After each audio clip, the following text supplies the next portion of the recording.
Okay. All right. Good morning, everyone, once again, and good morning to those on watching online. I'm just going to start off with our opening prayer. Me ino tātou, e te atua, tēnei o tēnei mātou, o mema, kua poti, te hapore o Wanganui, arohina, I a mātou, ki te whakatau, ngā whakatonga, pai, mō te rohi, mō ngā tangata katoa, kia piki, ai, te ora o te hapore, me ngā iwi katoa o Wanganui, haumai, e hui e, taiki e. So, dear God, here I am, here we are, your elected members of Wanganui, guide us to make good decisions for the district, for all people to uplift the community, and all peoples of Wanganui, bring forth unity, it is done. Right, fantastic. Well, this is, we've had a number of lead-ups to today where we've had long-term plan sessions, which is a plan for the plan, if you like. This is the first session where we're actually getting into the meat of the long-term plan for 2024 to 2034. I've likened it to a runway. We've got from now 20th of July through to 30 June next year to come up with a 10-year plan. So there's I remember actually picking on you there, Maz, but that warned me that we're going to having a lot of workshops on the long-term plan, and so that is this is the first of, I think, many. Not only for us, obviously, just for the community as well, where we're looking to really get right down into all parts of our community, rural and urban, to hear their voice. And we've obviously started that process. And so, look, anyway, the other thing as well, this is the first workshop that we've had, which is live streamed. And just mainly for the benefit of those listening, that the reason for that is that we're wanting to take council to the people. So what that really means is that we're wanting to be more visible and transparent and open about our council operations. We've got nothing to hide anyway, because we can't hide it. But what we want to do is be right there, visible and transparent for you. The other part of it as well is that I think at the end of the day, people judge us on on perception and reputation, and I think it just helps council's reputation and perception overall if we can be open about things. And saying that, we will have times where we've got some contentious or difficult matters to talk to, and I think it's appropriate at those times that we go off air, if you like, to have those discussions, and we can report back to the public on a summary of that. But I think it's appropriate that from time to time that we turn the microphones off for the public, so to speak, so that we can have those free and frank discussions. But where we can, we will be on air. The other thing as well as we go into the long-term plan, I've just got an op-ed which is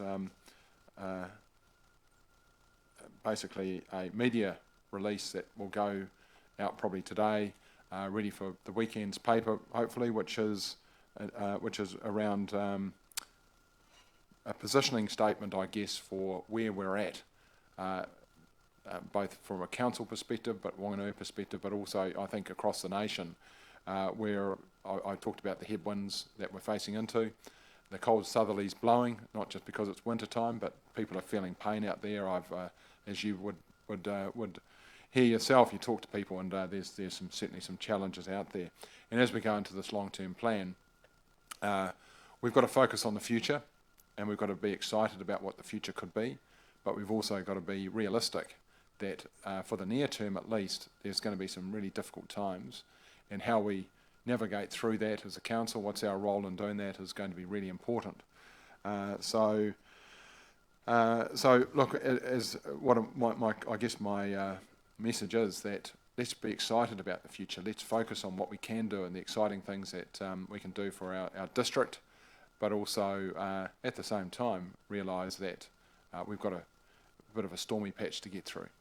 So look, I'm going to pass over to David to take us through the session. We've got Elise up here who's going to guide us through this next few hours as well. So, David. Well, can I ask a quick question? Yeah, sure. Before we start, RCP, I thought they were invited to our long-term plan. They're consultants. They're doing the leading edge component. Okay. Yeah. Yep. Which is the district strategy for our wider district. So this is a good question though. Right. Thank you, Andrew. And I'll just add a few comments of my own, because we are literally just off the back of the annual plan. So some of our community probably wondering why we're already gearing up. But what they probably don't know is that building a long-term plan, a 10-year visionary plan with budgets, usually takes more than a year's worth of work by officers behind the scenes.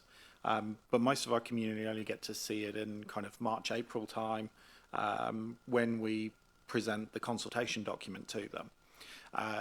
And often councils are greeted with a little bit of surprise from the community as they start to discover what's in there, how high rates are going to be, and all of those kind of things. So part of the reason for us wanting to live stream some of these workshops is to lift the curtain on all of the behind the scenes work that goes on so that our community can be part of the conversation as we build the plan rather than simply being presented with a plan at the end of the process and asked to comment on it. I think that will achieve two things. One, it will bring our community on the journey so that they will understand the plan better and hopefully agree with the plan, but then also I think it will build some acceptance and understanding so that when we have a plan, our community really understands why things cost what they do, where their rates are going, and the value that they get from investing in the services from council. As Andrew has alluded to, there are some headwinds coming our way. The economic climate is still very difficult and will likely continue to be for a little while. The rates increase we've seen this year is, I think, the highest or one of the highest this council's ever put out. And we've still got some more challenges to come. Our community needs to see the process that we go through to manage our costs, to make sure that this organisation is effective and efficient and that we are delivering genuine value. And I think by giving them the opportunity to come on this journey with us, we'll demonstrate the hard work that goes on behind the scenes when we build these plans. In terms of this morning's workshop, we're going through, first of all, giving you an overview of the environmental scan that we do. And that pulls together information on population growth forecasts and a whole heap of other underlying assumptions that underpin the forecasts that we make for the next 10 years. And this is a really important foundation stone that we need to put in place so that we can then proceed to build the rest of the plan and the budgets. And then from there, our comms team will talk about how we're going to continue this process of engaging with our community and communicating as we go through the next year's worth of work. So on that note, I'll hand over now to Elise, who's going to take you through the environmental scan work. Thank you. Kia ora koutou. Thank you, Mia, Andrew and David. So as mentioned, we will start with the environmental scan. I also just want to mention that when we finish that section, we will be talking about the population projections and inviting Nick Brunston, the senior economist from Infometrics, who will be joining us via Zoom. So if you have highly technical questions, please hold them for him, as I'm not an economist, as you know, but I will be doing my best to take you through a very high-level snapshot of the environmental scan and some of the key findings and trends we're seeing in Wanganui. So just firstly, before I launch in, what is the environmental scan and what is the purpose of it? So this is a key step in the long-term plan. For those of you who've been through this before, you'll be familiar with it. the environmental scan ensures everyone is starting on the same page, that we're all starting with the same information, the same data, same reference point, and we've taken a look out at everything that has changed since our long-term plan, and well, perhaps not everything, but the key things that have changed, and the key things that are likely to change or be significant in the next 10 years. So there is an element of crystal ball gazing there, in that certainly what's happened in the last 3 years wasn't predicted prior, but there are some things that we do know, and some general trends. So I do want to acknowledge in my presentation that the data is primarily sourced from Infometrics. So that's acknowledging and appreciating that rather than each slide overall, those data sets are from them, except where they are from the census 2018. I think I've called that out specifically. And I just note that the timing of the census is not ideal for this process for us, because the data we have is 2018. We won't have 2023 census until mid next year.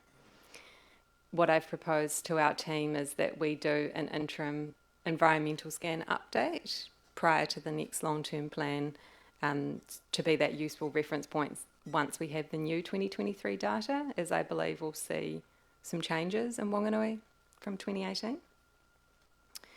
So other than that, you should have those slides on Diligent and Teams. You may want to open it because some of the graphs are quite small and it is difficult to get them big enough on the screen up there.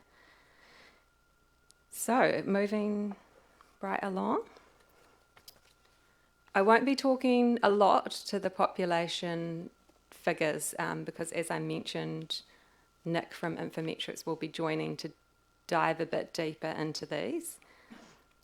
Just some high-level points: that our population last year was 48,700, up 0.6 from a year earlier, so that's from 2021. So that growth is perhaps unique in terms of that time frame from 2021 to 2022, and Nick will be able to talk a bit more about that.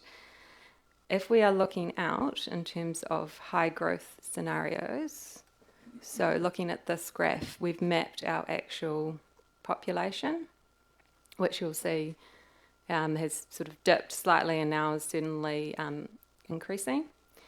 If we look at the low growth scenario projected by Infometrics, we're more or less flatlining. Medium growth by 2052-53 gets us to 55,000 total population, and the high growth would get us to about 60,000 by 2053, so in 30 years. Management recommendation is that we look at the high growth scenario for our long-term plan, and we will dive into this a bit deeper with Nick when he comes online, and have a bit more of a discussion about it. This is a governance decision to make in terms of which scenario you would like us to follow, as it has flow-on impacts in terms of planning for Whanganui and obviously financial and investment decisions. Obviously, this is a pretty crucial decision, scenario. What were the pros and cons? What was the difference between choosing a medium or a high? If it's okay, we'll come back to that conversation because it is a big chunk of this workshop. What I wanted to do was just give you a high-level flavour of the environmental scan and then come back to this because this is the key decision we have to make today. I see. If that's okay? Yep. I think the conversation will work better that way. And again here, this is tracking our actual population growth, so actual population change in terms of numbers of people moving to Whanganui.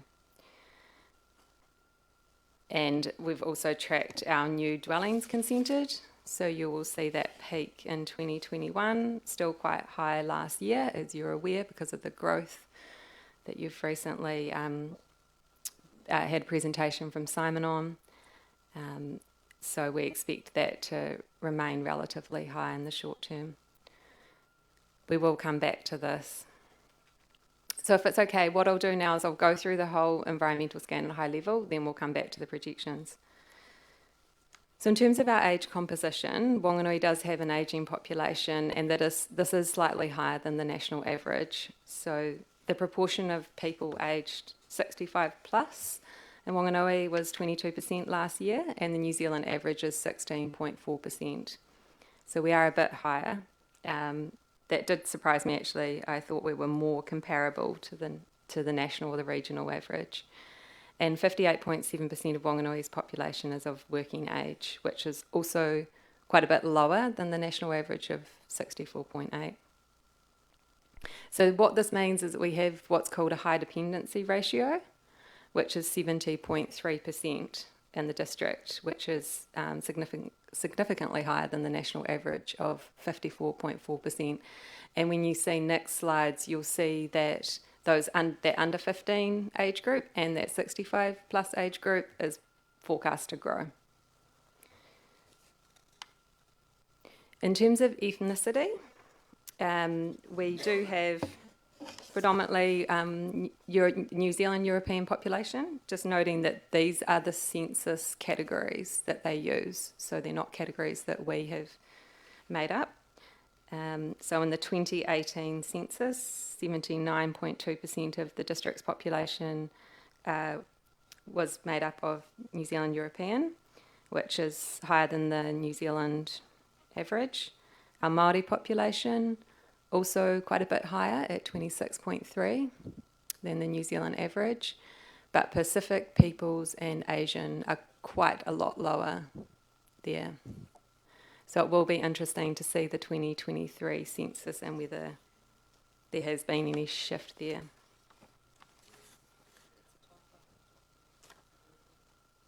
No, that is the census category. I said New Zealand European, but when we looked at the census, that's how they've published it. So people can select multiple ethnicities. Yeah. So all of these are comparable that way, rather than different collection methods. So this collection method allows you to select multiple ethnicities. So in terms of employment growth in the district, this has improved over the last 5 years and is now tracking closer to the national average. So for those of you who can see this graph, you'll see over the past 5 years, employment growth in the district averaged 2% per annum compared to 2.1% per annum nationally. But over the last 10 years, employment growth in Whanganui district averaged just 1.1% compared to 2.2% nationally. So that graph, as you'll see, does show our green line, and we are catching up here. This spike here is 2005, 2004, and we believe this is after the very significant 2004 floods in the Manawatu-Wanganui region. And there were, looking at the jobs a bit deeper, there was quite a lot of new growth in construction and transport in the healthcare sector. So that's what we believe that response was. But a lot of those jobs would have been temporary in terms of the clean-up and reconstruction, and then we've tracked down and tracking back up. So unemployment. Last year, the average unemployment rate in Wanganui was 3.9%, which is down 5.4 from the previous 12 months. And this is the lowest unemployment rate the district's seen in the last 20 years. So this is really good news for our district. But despite that, Wanganui still has a high rate of unemployment compared to the country overall. And out of 66 territorial authorities, we rank 52nd. So still lower. Household income is growing in Wanganui, but not as fast as the rest of the country. The average household income grew 5.2% for the year to March this year, and that rate of growth is still behind New Zealand average at 5.9. So you'll see that graph there, how we have tracked, and we're just sitting here.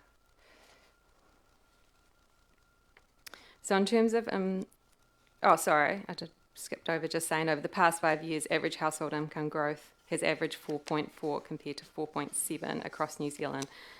And we do think this is because of the distribution of skilled work in Whanganui, which you'll see in this slide here. So what we've done here is compared Whanganui to Wellington in New Zealand. Wellington, I think, has the highest skilled workforce in New Zealand, so it is a bit of a crude comparison, but helpful. So last year, employment in Whanganui was highest in the low-skilled occupation bracket, this green bar down the bottom here. So low-skilled jobs accounted for 36% of total employment, which is slightly higher than the national average, which is about 35%. And then the second largest skill category for jobs was highly skilled, which accounted for about 36.5% of our jobs, which is lower than the national average of highly skilled jobs at 38.4%. So you're looking at approximately a third here in the high skilled, approximately a third in the low skilled, and then the remainder mixed between the two.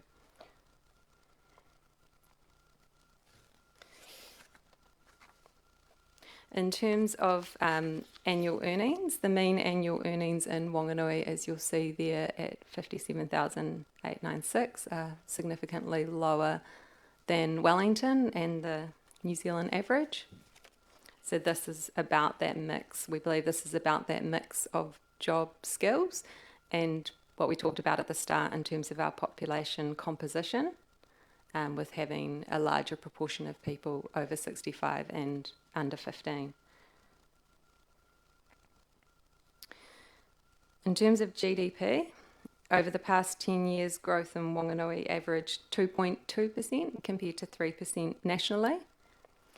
But we saw this really start to pick up in the last 5 years. So over the last 5 years, GDP has grown 3% compared to 2.9% nationally. And then we have in the last year, in 2022, GDP was up 5.6 from 2021.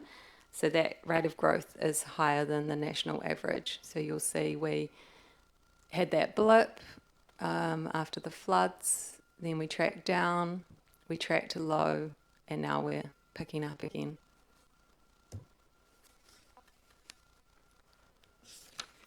Housing affordability. So Whanganui has fared generally better than other regions, ranking 23rd out of 66 territorial authorities for affordability. And average house value is 5.5 times the average household income this year compared to the national average of 7.4 times household income. In the 2018 census, it showed us that 55.2% of people in Whanganui owned or partly owned their home, about 12% held in trust, and the remainder we assume will be renting or boarding or other arrangements. So that will be very interesting to see the 2023 census data. And however, we know this affordability is just one part of the picture. And as at March this year, there are approximately 300 people in Whanganui on the social housing register. And that will only pick up those who are actually on the MSD list. So it certainly doesn't account for the number of people who need accommodation. It's 300 families. 300 families, right. So that's a lot more. And as mentioned, that only captures those who fit the eligibility criteria. We expect that to be much higher. So what you'll see here is the house to value income, which I talked about earlier, which was the 5.5 versus the 7.4 average. So we have tracked, for the most part, yes, we've consistently tracked below the national average here. But the second graph here will tell you a slightly different story, which is about mortgage payment proportion to income. So this tracking up here, I believe, would be about the interest rates increasing and the cost of housing increasing here in Wanganui. So that's a familiar story, I think, for people. Rental affordability is a bit of a different story. So the average weekly rent in Wanganui has grown 9.1% for the year to March this year, and this growth is greater than the New Zealand average at 4.8%. So you'll see it in this graph here. This green line here has tracked for a long time below the New Zealand average, and we now see it coming up above the New Zealand average. And I don't want to speculate on all of these reasons why, and I don't want to be quoted on these because I don't have the answers. And I have talked to Lauren, our housing manager, about thoughts on why this might be. I think it's a mix of things relating to obviously the significant changes that happened in the property market after COVID. I think it's about upgrades being made to rental properties. I think it's about the earlier slide about proportion of mortgage now making up proportion of income. I think it's probably related as well to the healthy home standards requiring greater investment. So I'm not going to make a conclusive statement on any of this. I just wanted to raise it as an interesting anomaly. Kate might have more insights. But I did do a very rudimentary look at Trade Me this morning just to see supply, and there are 60 properties right now on Trade Me for rental. So if those properties are priced too high, then we would hope that those prices will be adjusted over time. All right, so I'll move forward. This is taking things up a bit higher level from Wanganui up to central government. As we've talked about many times, we have uncertainty with the election coming up in October. This may certainly result in a new government and or a minority government. And as we know, there's been a large reform program and policy program underway, which we, along with many other councils, have been responding to, and many of these are going to have impacts for our next 10 years and beyond. So that's just to signal what we're looking at in order to inform our long-term plan and our long-term thinking. I've also talked with you about the climate change projections before. So at this stage, I won't go into this in a lot more detail, and I'll reassure you that when we give you the full environmental scan that there'll be more detail in there. But as we've talked about before, we are looking at temperature rise, more hot days, earlier spring melt, fewer frost days, frequency and magnitude of storm-related events increasing, annual precipitation increasing, increased high country erosion, increased flooding risks, and sea level rise projected of 0.3 to 1 metre in the next 30 years, and coastal erosion and coastal storms increasing. So as you know, we are working on an analysis of the top vulnerabilities and threats for Wanganui, the consequences and level of urgency of these, looking at particular sites for Wanganui.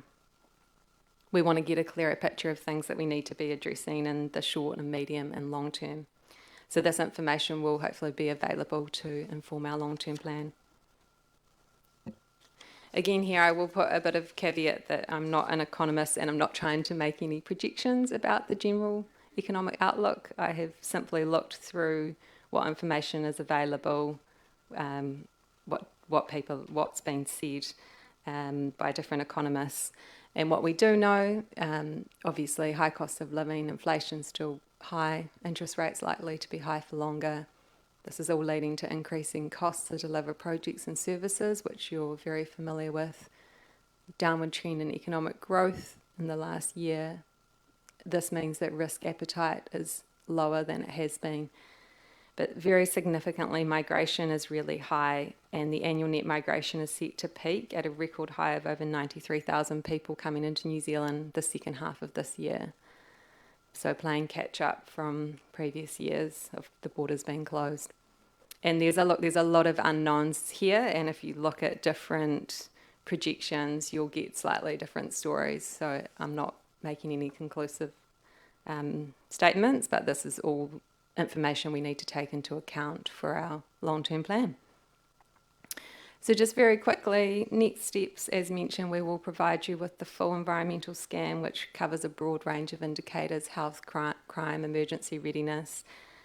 We'll be sharing this with you and getting your feedback, and then I plan to finalise and present the final environmental scan report to Strategy and Policy Committee in September, so it will be documented for the public as well. It may be helpful for other agencies and organisations in Wanganui.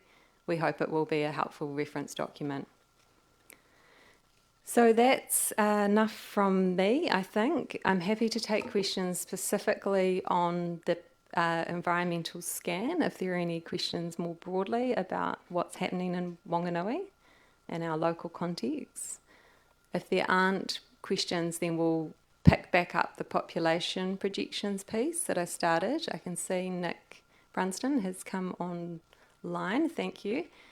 So are we happy to move forward through to that? Okay. All right. Kia ora, Nick. Welcome to our live stream workshop. If you're happy to introduce yourself, then I'll hand over to you. Thank you. Hello. Thanks for having me along today. My name's Nick Brunston. I'm a senior economist with Infometrics, and I lead our demographics work. So this LTP round, I work with all of the councils across the Manawatu-Wanganui region to produce population projections. It's sort of same sort of grouping, same sort of process as we did last year. Last LTP. That was somewhat different in that we had a workshop in December 2019 and had a view of what business as usual in the world, the normality in the world was going to be going into 2020 and beyond. And then obviously 2020 happened. So hopefully this time we have a more forecastable future ahead of us, is I guess all I can say. I'll just share my screen.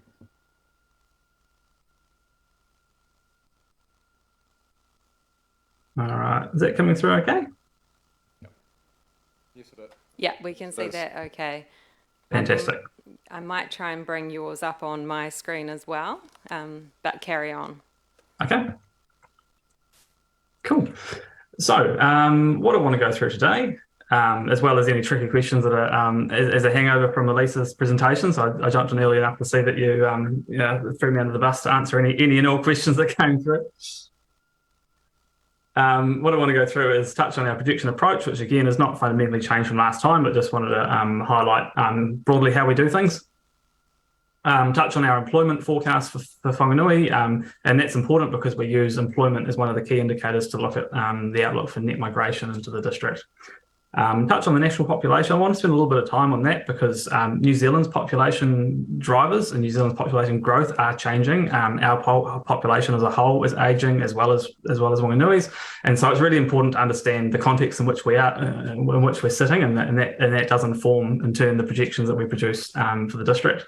Touch on the district projections, so a high level, the growth rates, the level, and talk a little bit around the different scenarios, and I guess the considerations in each scenario and the risks or opportunities to be more optimistic of looking at different scenarios.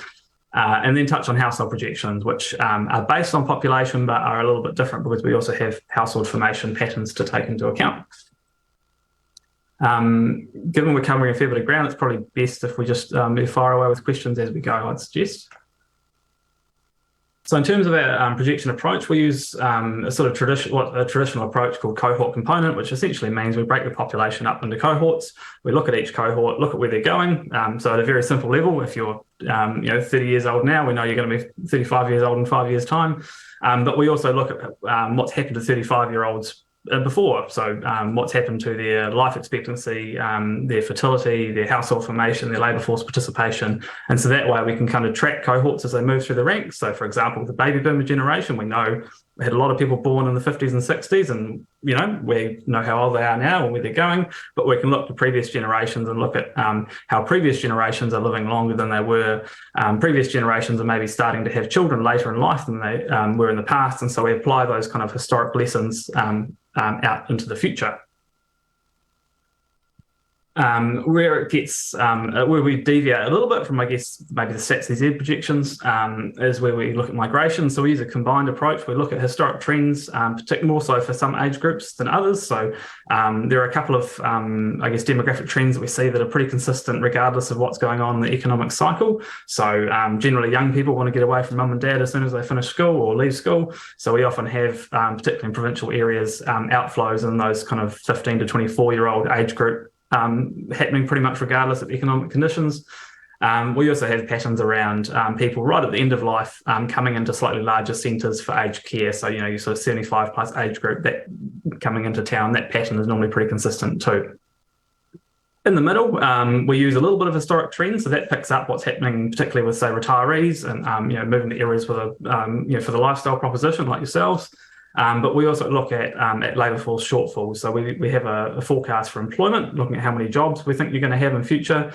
Then we look at the population and the labour force participation rates that we're seeing in your population and the age structure there. And then we look around the country and see where that migration is needed most, where the biggest labour market gaps are, and apportion out migration in response to that. So overall, what that means is that the projections are driven both by demographic factors, but they're also driven by economic factors too. So onto the employment trend. So I'll just put you up here in the context of the region. Obviously, we did the project as, for the region as a whole. Whanganui's employment has grown fairly weakly over much of the past 20 years, but there was a bit of a step change around 2015 onwards. So growth over the sort of 2010 to 2020 period was 0.6% per annum, which is just a touch under the regional average of 0.7%.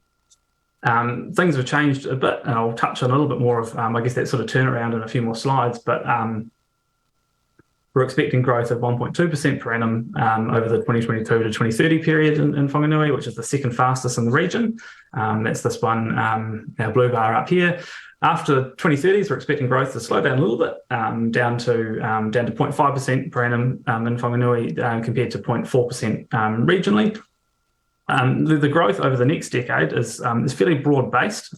So we're expecting the strongest growth in retail, accommodation and food services, which is a bit of a tourism catch-up, professional services, public administration, education, health, arts and rec. So worth noting, there's some relatively higher skilled industries there, which sort of helps with that skill mix that Elise touched on. Expecting a little bit of softness in the primary sector, as well as industries that are sort of hanging off the primary sector, so the likes of your meatworks and your tanneries and such. That reflects a combination of things. One is that ultimately we're seeing productivity improvements rolling out over time, and some of that's just because it's economic, some of that's sort of forced by challenges in getting the right labour in. So expect that to some extent, these industries become more efficient and need less labour per sort of unit of production. But we also see there's a few different fronts that are a bit more challenging for the primary sector in terms of environmental regulation, things like carbon pricing in whatever form that sort of eventually looks like. Also sort of freshwater regulation as well. I'm not expecting it to wipe anything out, but just sort of, I guess, slightly reducing the intensity of agriculture is probably what we'd expect. And so that has a small effect at the margin on the primary sector employment. And that's the same across all the whole country, but obviously that has a bit more of an effect in your case, given that you do have a large primary sector and a large manufacturing sector that's related to the primary sector too. So touching on the national population, the key thing to note here is, so here we've got our forecast for net migration for New Zealand, just to set the scene. So again, this process started in October 2022. Like LTPs, these things take time, and so these projections were started in October, sort of refined in December and finalised in December and January. So that reflects net migration forecasts from that period. So just worth noting that expectation at that point, leading up to that point, we had quite a negative level of net migration nationally. We had a loss of around about 9,000 people nationally in 2021, and a loss of around about 12,000 in 2022. And so that was sort of the context, and that's what the numbers were still sort of pointing towards, a negative net migration figure. And so our forecast was for around negative 9,000 net migration in the year to June 2023. What was happening in the background, we had the government throwing all sorts of initiatives at trying to get people into the country to address our labour force shortfalls, various visa changes, work visa changes, and these all took a very long time to come into effect. And sort of at the time, it kind of seemed like they weren't having any effect, and then suddenly they had a lot of effect. And so the picture has changed pretty substantially. And so we're looking at something about a sort of 70 to 80,000 net gain for the year to June 23, and a further peak in the year to September. So worth noting that we're looking at something like up here for the year to June 23, so a little bit higher than the basis that was used for these projections, and then sort of recoupling to the sort of blue 30k line in the medium scenario within 2 to 3 years. Just to sort of explain that, because I know that you sort of look at that and you think, hang on, that's minus 10 to positive 80. One of the factors that drove that is history. So because we don't record people through arrival and departure cards at the border like we used to, understanding their intent to migrate or otherwise, our migration estimates are constantly revised up to sort of a couple of years after the date of that migration. And so what was happening through this period is the historic estimates were changing dramatically. So the historic trend that we were projecting off, the trend that pointed towards that, what we thought was a sort of 10,000 loss, that historic trend shifted quite rapidly and contributed to things going much more positive. Over the longer term, so once we sort of get beyond that sort of 5-year period, our long-term forecast is for 30,000 net migration to New Zealand in the medium, 45 in the high and 15 in the low. There's a bit of a balance sitting behind that. That reflects that on the one hand, we know we've got an ageing population, and that means that we're going to need workers to replace our older workers as they retire. So we have a strong need to bring people in, and I think we had a little bit of a glimpse into our future last year when I think sort of discourse around labour shortfall, worker shortfalls is really quite strong. That's our sort of need, and I think that regardless of political kind of what government's in power, I think that need will persist, and we can expect to have somewhat permissive migration rules to let people come in to meet those needs. Limiting that on the other side, though, all of the, or virtually all of the developed world has the same demographic phenomenon that we do, in that they had a post-World War II baby boom. So they all have a whole bunch of their workers coming up towards 65 or wherever their sort of end of their working career is. So there's a strong demand for workers around the world, both now and probably particularly over the next 10 years, as all those countries go through that same challenge at the same time. At the same time, our developing countries, which I guess in the previous decade were sort of perceived as kind of an unlimited source of workers, they've actually developed really quickly, which is a positive thing for living standards. But generally what happens is once living standards improve, people stop having so many children. And so, for example, in China, they are peculiar in themselves because of course, the one-child policy, but China's working age population is understood to have peaked, and India's will get there soon too. So ultimately, we have all the developed countries competing for workers. The developing countries are not actually going to have quite the same surplus of workers that they had in the past. And we think that sort of constrains how many workers we'll be able to get in through migration in the future.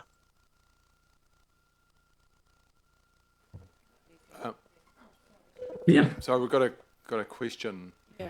Are you happy to take questions as we go? You did say. Yeah, I did. Okay, yeah. Just the overlap between tourists and migrants when it comes to these figures. Can you just tell me what's the criteria to be designated as a migrant compared to a tourist? So I guess the intention for this is to capture permanent residents. Just sort of, I'll get to exactly what you're asking, but I'll take a bit of a path. The intention is to capture permanent residents. So these are the people that would consider in our population estimates. These are people whose usual residence is in your district in New Zealand. In terms of how we try to measure them, It's done using the 1216 rule. So essentially, we know people that go across the border. We track them. The government sort of tracks these things. Obviously, you use your passport at the border and such.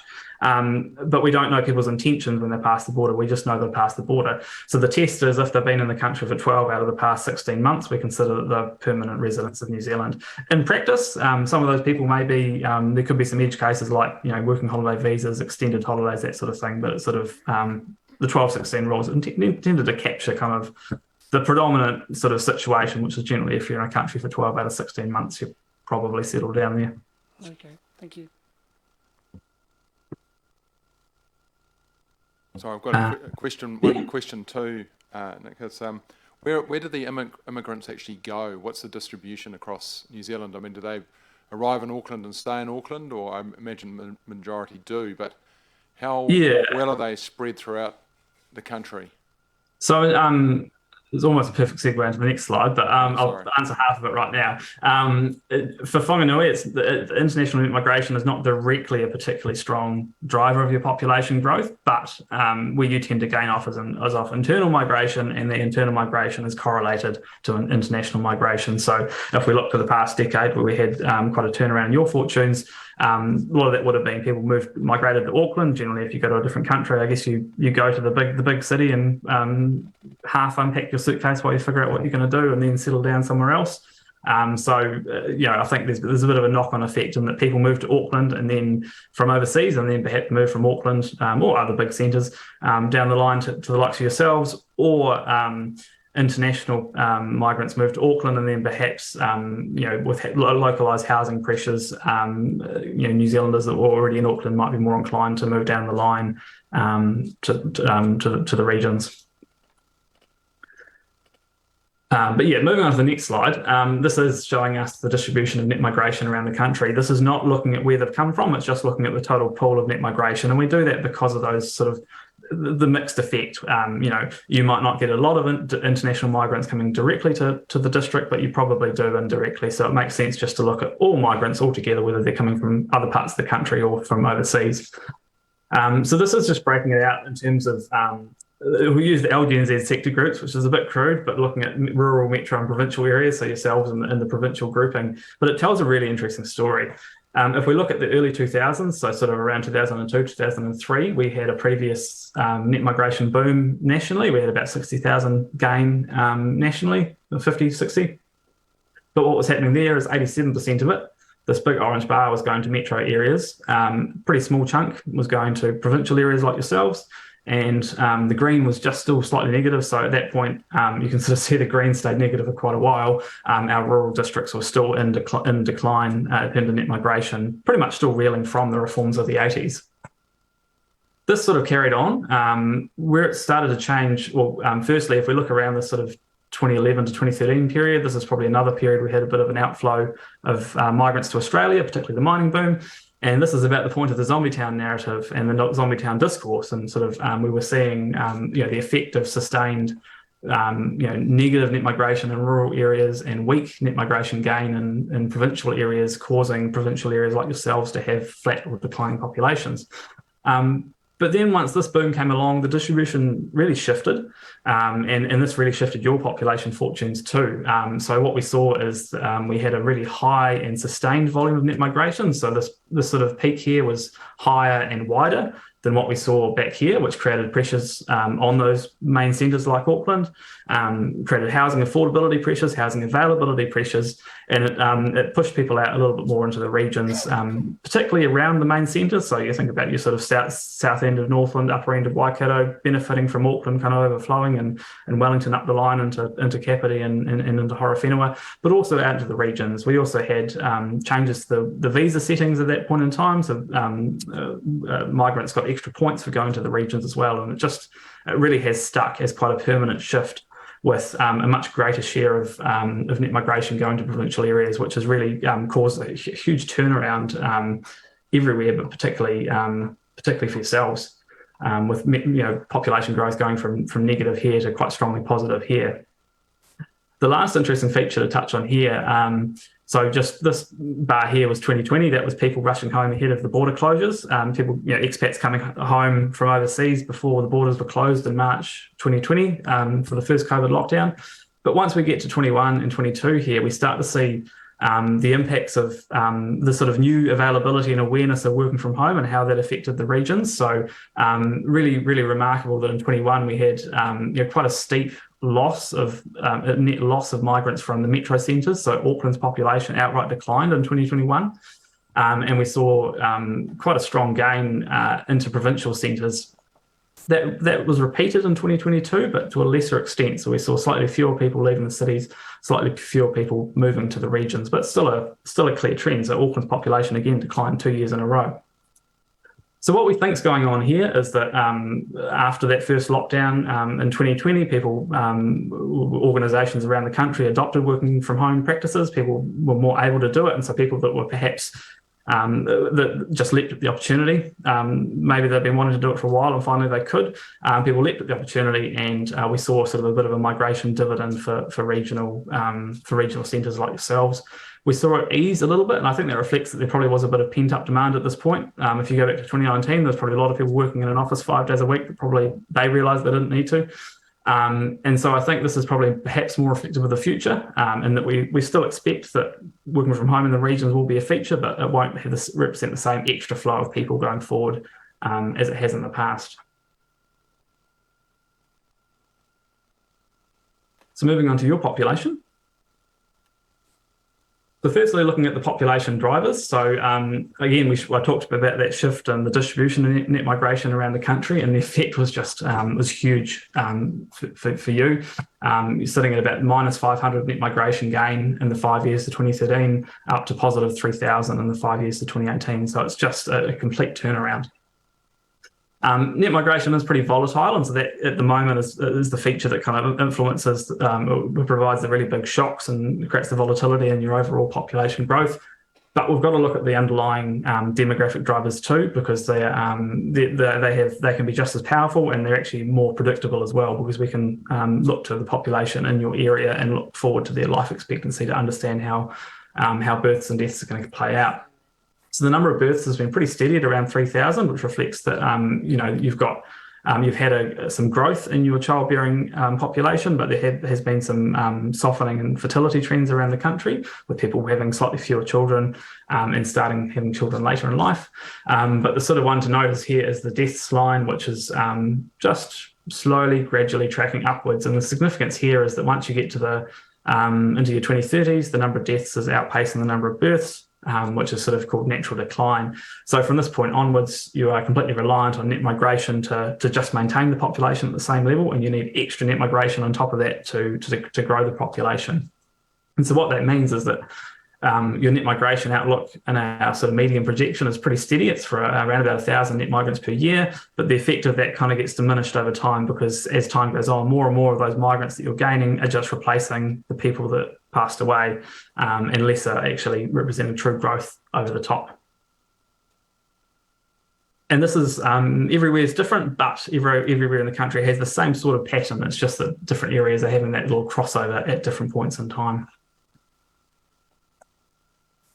Putting this into the growth rate, so again, I've just focused on the median projection here, just so that we can sort of look at on an apples and apples basis across the region and across the country. Again, if we look back to the sort of late 90s and through to the 2010s, we can see that Whanganui and Manawatu Wanganui region were growing pretty similarly, but pretty poorly, and that reflects, I guess, again, probably some hangovers from the 87 reforms and the impact on the rural sector. But really growing much slower than the national average. And then once we came into that sort of post-2013, 2014 period, we can see that the growth rate was much closer to what was going on with the rest of the country. So if we go look in this point here, where are we? Growth jumped to 1.5% in 2020, which was reflecting those expats rushing home, eased to 1% in 21. And 0.6% in 22, which reflects that sort of bit of a regional readjustment after the pandemic. Going forward, we're expecting the region to grow similarly to New Zealand, and so that reflects that the region has some younger populations than you in certain areas and some stronger growing areas than yourselves. So particularly the likes of Manawatu District, Horowhenua District, which is growing on the back of a bit of a sustained spillover from Wellington. So it's starting to grow a little bit more like Wellington region, a little bit less like Manawatu Wanganui region. But we see that the gap between Whanganui's growth and the region's growth and New Zealand's growth is a bit closer than it had been in the previous decade. It is a little bit slower, which reflects that those changes that we see for employment in the primary sector have a little bit more of a sharper effect on your district than the country overall. If we play that out in terms of the population level, so as Elise covered in one of her slides, the population is 48,700 today. That's the current estimate, well, as of 2022.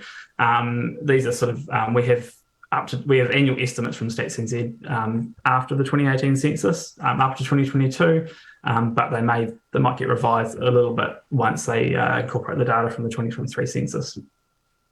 Under the medium scenario, the population is projected to reach 51,500 in 2034, so at the end of your LTP, and then ultimately 54,900 in 2054 at the end of your sort of 30-year infrastructure strategy. Under the high scenario, that sort of grows up to 52,900 in 2034 and 60,000 in 2054, so just hitting that sort of that milestone mark. And under the low scenario, the population hits 49,700 in 2034, so barely 1,000 above today, and then basically holds about that level out to 2054. And so that's what's driving these scenarios is that different level of net migration at the national level, which was a few slides ago, but also different assumptions around fertility and mortality. So the high one is a little bit more optimistic, assuming a slightly lower rate of mortality and a slightly higher rate of fertility, so more births and hopefully fewer deaths. And then sort of the converse as we go down. So the low scenario has a lower birth rate and a higher death rate. Probably touching on these because obviously this is the core purpose of the workshop today, to think about what scenario you want to endorse. I mean, normally medium is generally the best starting point, but obviously worth noting that because these were produced and finalised late last year, migration has shifted significantly. So there is a degree of upside risk, particularly in the next 2 to 3 years, which perhaps would steer you perhaps a little bit more to the high scenario, although of course going with the high scenario does come with the risk that you're planning for a higher level of growth, perhaps investing in larger pipes, larger infrastructure, and you obviously are hoping that you get sufficient population growth to bring extra ratepayers in to fund that infrastructure. And if not, if growth turns out to be more like medium, but you're planned for high, then you've got to share those greater costs across a smaller base of population. Any questions at that point? No. No, carry on, thank you. So moving on to population age structure. So this is just for the medium scenario. Again, at least covered on this earlier, but some really remarkable growth in the 65 plus age group, which reflects that your population is aging and crossing that line into the 65 plus group, but also you're attracting extra people as well in those age groups as well. So growing from about 22% in 2023 of the population up to 28% in the late 2030s and sort of staying around 28% thereafter. If we look in the younger age groups, really not a lot of growth, particularly in the under 30s. So the 0 to 14s, a little bit of growth, and then in the 15 to 29s, just a little bit. So really most of the growth is concentrated in that 65 plus age group, which means that there's a change in the profile of demand for council services in the community. So moving on to households. So first thing to consider here is the average household size. So this reflects the way that in which your households are forming, and a large part of that is driven by the age structure of the population. So generally speaking, your older age groups will be forming 1 or 2 person households. So think sort of single person living alone, widowers, widows, or perhaps a couple without children living alone. Because people are living for longer now, which is a wonderful thing, they're generally living in that kind of couple without children stage for longer than previous generations. And so that means you've got an increase in the number of people in that sort of 2 or 1 or 2 person households at one end. And then at the other end, with changes in fertility, we're seeing slightly smaller households. So instead of having 4 and 5 person family households, you're more likely to be having 3 or 4 person family households. So it's interesting that both of those kind of effects are both pushing the average household size sort of down, particularly, or sort of suppressing it anyway. And so what this means is that we're sitting at around about sort of the 2.35 to 2.4 people per household mark. And then ultimately rising a little bit in the later period as sort of net migration kind of brings in some sort of an injection of youth into the district. So playing that through into the household growth, this is probably getting a little bit closer to where the rubber hits the road for the council in terms of indicating the growth in dwellings and in turn rating or residential rating units. But looking at around an extra 100 houses a year, 116 on average in the high scenario over the sort of LTP timeframe to 2034, 92 thereafter. So it sort of softens a little bit over the long term. In the medium scenario, averages 74 new households per year up to 2034, and then it eases to 29 thereafter. And then if we look at the low scenario, we have sort of 30 new households per year up to 2034, and then sort of a decline in the number of households of about 16 per year after that the population growth turns negative in the mid-2030s. So that brings us to the end of the presentation. So happy to open up to questions and a broader discussion. Well, thank you, Nick. It's Andrew Tripe here, Wanganui Mayor, and thank you. Oh, look, I've actually got an economics degree, and I claim to say that all economists are never right and they're never wrong. But look, that was really informative. There's obviously a lot to unpack in these slides, and I can't help but think that predicting the future is just so difficult. And even you said you did this in end of 2019, and a couple of months later, your projections, not fault of your own, but were obviously altered because of the last few years with COVID. So on the basis of that, we've actually gone for a high scenario for our growth going into the future, and that's where what we've positioned right now. We haven't had that debate yet, but I'm keen to understand from you, Wanganui, given you look after our local territorial authorities, you've got that oversight. Does Wanganui have any point of difference? We're a little bit biased here about Wanganui District. We think it's the best place to live in New Zealand. What's that? Best climate, best lots of things. So what impact is lifestyle having on people's decisions about where they live? Because the feedback is, and I think it's a non-biased perspective, Wanganui is a great place to live. It's close to the ocean. It's close to the mountains. The community is a great community. It's a beautiful city. We've got the awa. We've got the temperature. Literally is. I think we had about 20 of the 30 highest temperatures in New Zealand in June, and so on. So, when people make decisions, how about where they live? Is lifestyle a bigger factor these days with the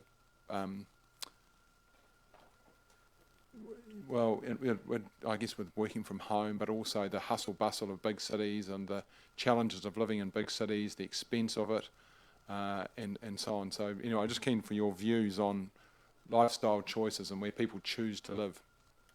Yeah, so I mean, I think probably first things first, in terms of the projections, we do try to keep it empirical. So, which I'm not suggesting you were implying otherwise, but we're looking at historical trends, and I guess it's implicit in the historical trends how your lifestyle has attracted people, and so we've seen that reverse turnaround since the mid 2010s, with people being attracted to the area, in terms of lifestyle. And to be honest, a lot of it is the there's the sort of tangible lifestyle, but there's also the vibe in a sense. And again, don't mean to hark back too much to the zombie town narrative, but that was pervasive at the time. That was influential at the time, and having that perception turn around does actually make a difference too. And we can sort of see the effect of that in the numbers.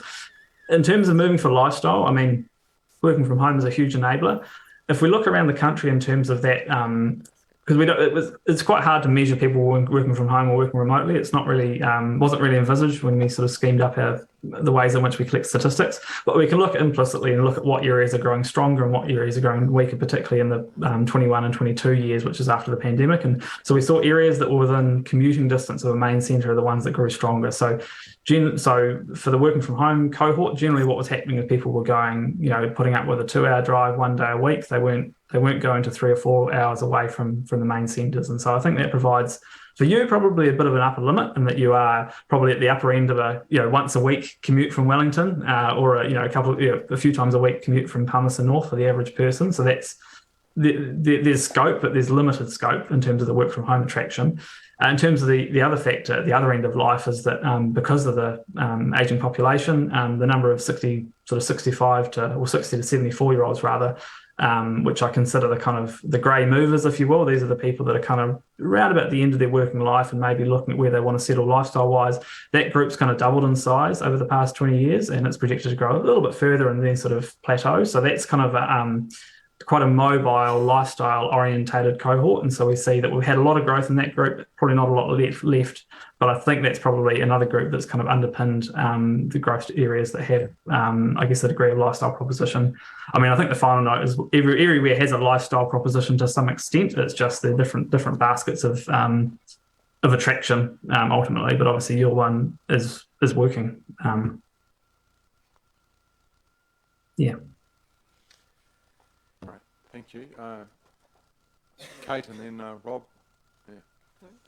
Thank you. Thanks, Nick, for your presentation. Really interesting.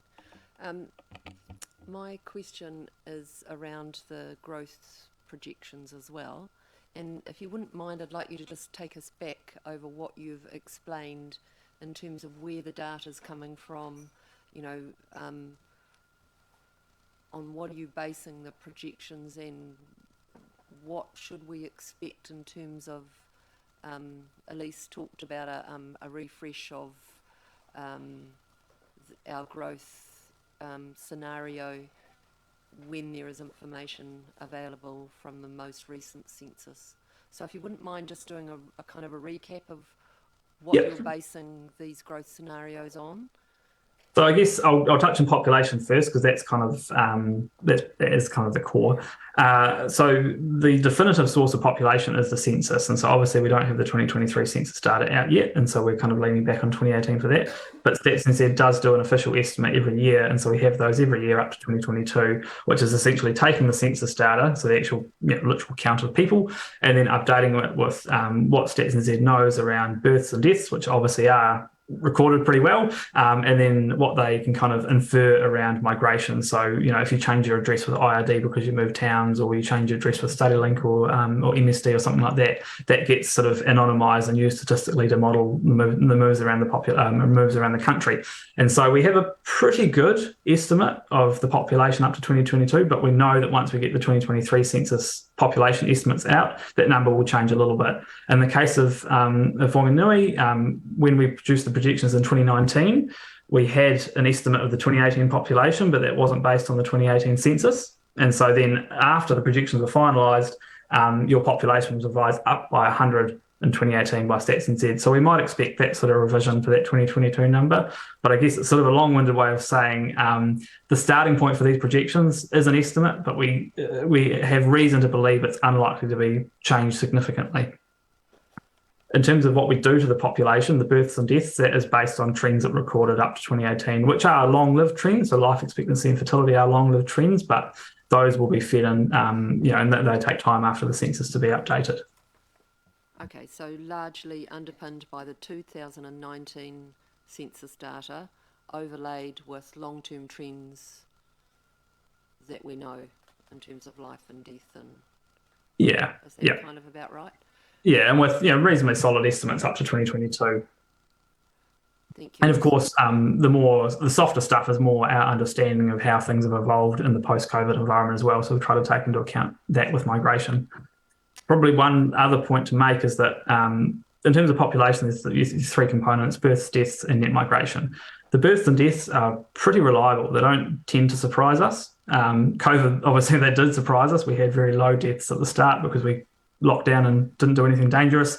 And then we had high deaths last year because we kind of loosened up and all went to town, and that all happened. But generally speaking, they're pretty reliable. And so the feature of your projections and the feature of New Zealand's projections, and that the population growth slows over time, that's pretty reliable, and that's pretty generally tracks pretty well. Net migration, that's where we're combining a few sources and taking a view of the future, but net migration is where the volatility comes in, and there's always a degree of uncertainty with net migration. But because we are highly confident around the births and deaths track, we are highly confident that your growth rate will slowly decrease over the long term. Okay, so the low, medium and high range, what are the standouts? Like, I mean, I think our team's suggesting that we model based on the high growth scenario. What are the kind of standouts that might point us in that direction?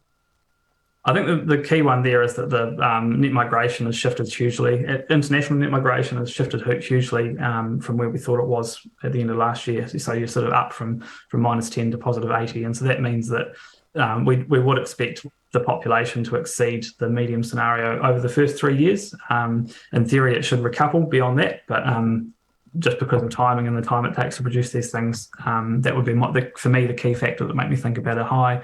But it all depends on time frame, because high, because you expect higher growth in the first 3 years of a 10-year plan might be appropriate, but it's probably not more thought required to think about whether you want the high for the full 30 years for the infrastructure strategy.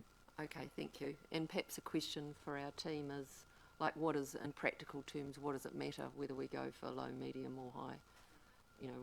What is the materiality of what the planning might look like under different, or the difference in materiality of what the planning might look like for each of the scenarios? I think the biggest impact is going to be the flow on that goes through into our infrastructure investment to make sure that we're servicing enough residential properties so there's enough houses for people to live in.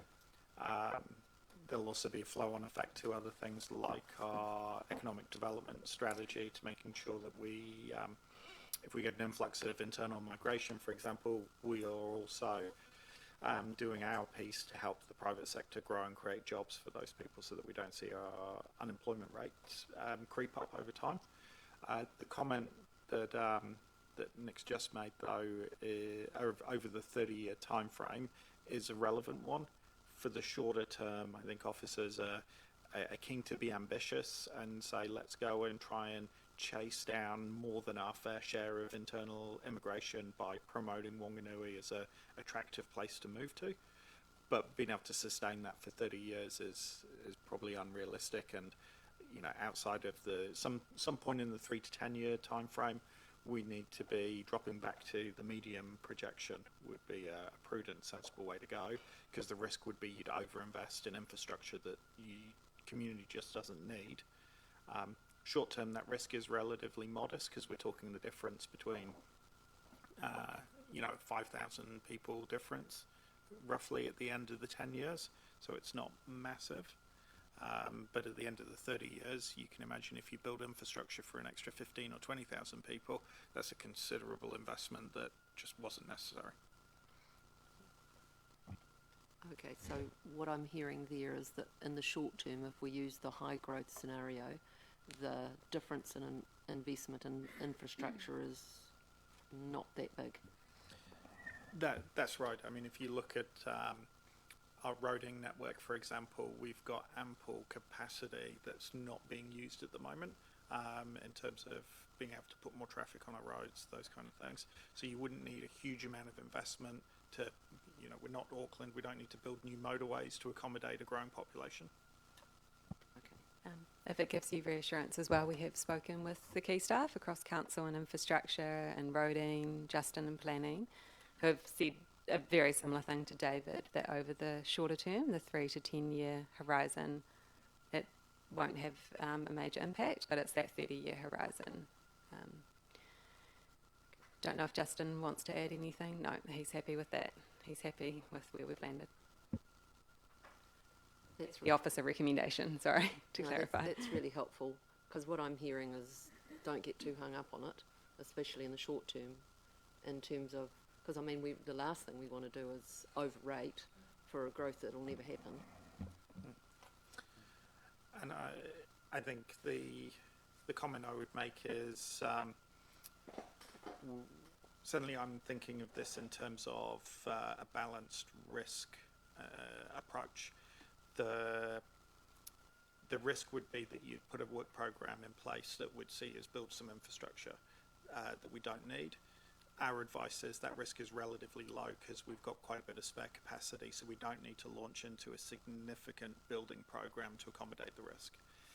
The plus side of the risk, though, the opportunity is if we're able to chase down more than our fair share of internal migration and grow our population, that, if nothing else, adds more households to the community, that allows us to spread the rates burden further so that each household pays a little bit less for the services council deliver. A bigger population supports a thriving economy. Our town centre should hopefully get more going on. So there's a lot of upsides to having a high population growth forecast, and we can manage the downside risks, because if we're not seeing the growth appear, you can delay and defer those projects to build the new infrastructure as we kind of flex through the next 10 years and through the annual plan process. And if the population's not turning up, you turn off some of those growth related projects or defer them until you see the population heading in the right direction. Thank you. Sounds good. Thanks, Kate. Rob. Yeah, thank you. Thank you, Nick. Great presentation. For a council, the forecast growth in rateable properties is something to get a handle on. So, of your presentations there and the slides that you presented, I presume that something like household growth has an effect on that. So, can you tell me what a definition of household growth is, and if there's any other figures there that would give us a better picture of the number of properties, rateable properties going forward? Yeah, so households is essentially people who are living in independently in a private dwelling. So whether they be a couple or a person living alone, a flat or a family. So distinct, which is captured pretty much the vast majority of situations, but obviously the remainder of your population would be in what we call non-private dwellings, so boarding houses, prisons, rest homes, that sort of thing. So it is essentially your classic independent private house is essentially what we're measuring there. That is a pretty close indicator of what's going to happen to your rating units, but there is the abstraction in that everywhere has a degree of vacant housing. There's always houses that are empty between tenants or whatever, and there's also we know that building activity happens slightly independently of population growth, particularly in the short run. So obviously if interest rates are right and house prices are right, people build houses, and sometimes they take a little bit longer to occupy or a little bit less. So there is an extra layer. We can probably have a chat with officers around feeding in some of our short-term dwelling projections, which reflects the fact that over the next 5 years we expect you'll be building less dwellings than you have in the last couple of years, because it's really not an easy time to be building a new house right now. It really was a year or two ago. Mm-hmm. Thank you. Peter, you had your light on before. You all good? Okay. All right. Okay. Great. I don't think there are any. Yeah. Okay. Well, thank you very much, Nick. Once again, really helpful for us. For me, I've got a whole lot of questions in my head, but I just need to unpack it rather than ask you now. But thank you very much for your time. Cool. Thank you.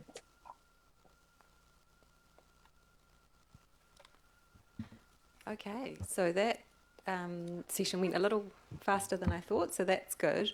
Where we're at now is we would like direction from elected members around which growth scenario you want to choose, and then what we'll do is we'll go and weave that into our environmental scan document that we've been talking about, and then bring it back to strategy and policy for confirmation, adoption then.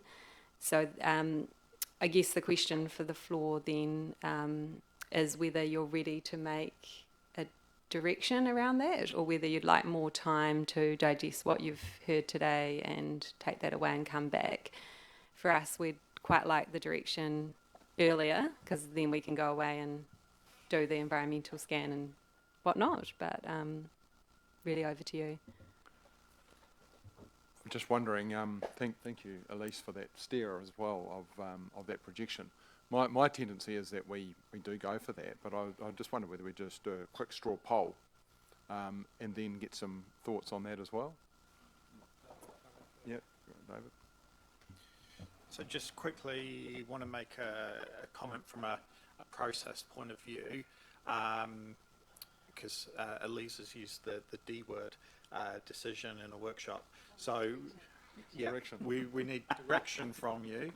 The decision will come formally when you are presented with all of the supporting information that underpins the LTP. And that is the point at which you would formally adopt it as a decision by council in an actual council meeting. In the meantime, we need direction so that we can actually prepare all of that work so that you've got something to receive and make a decision on. So today is direction setting, not decision making, just for clarity.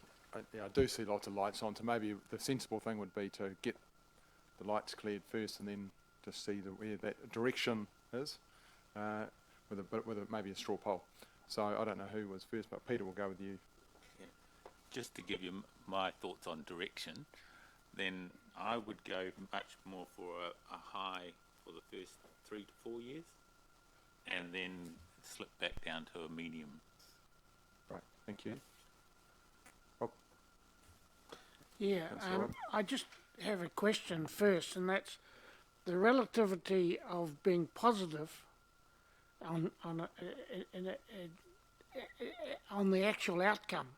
You know, like when you go out to the rest of New Zealand and that word gets out that we are a high growth area, that has an attraction in itself.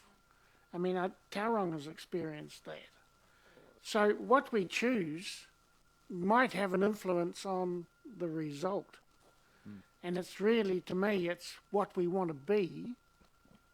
And I personally am not particularly keen on high growth in Wanganui.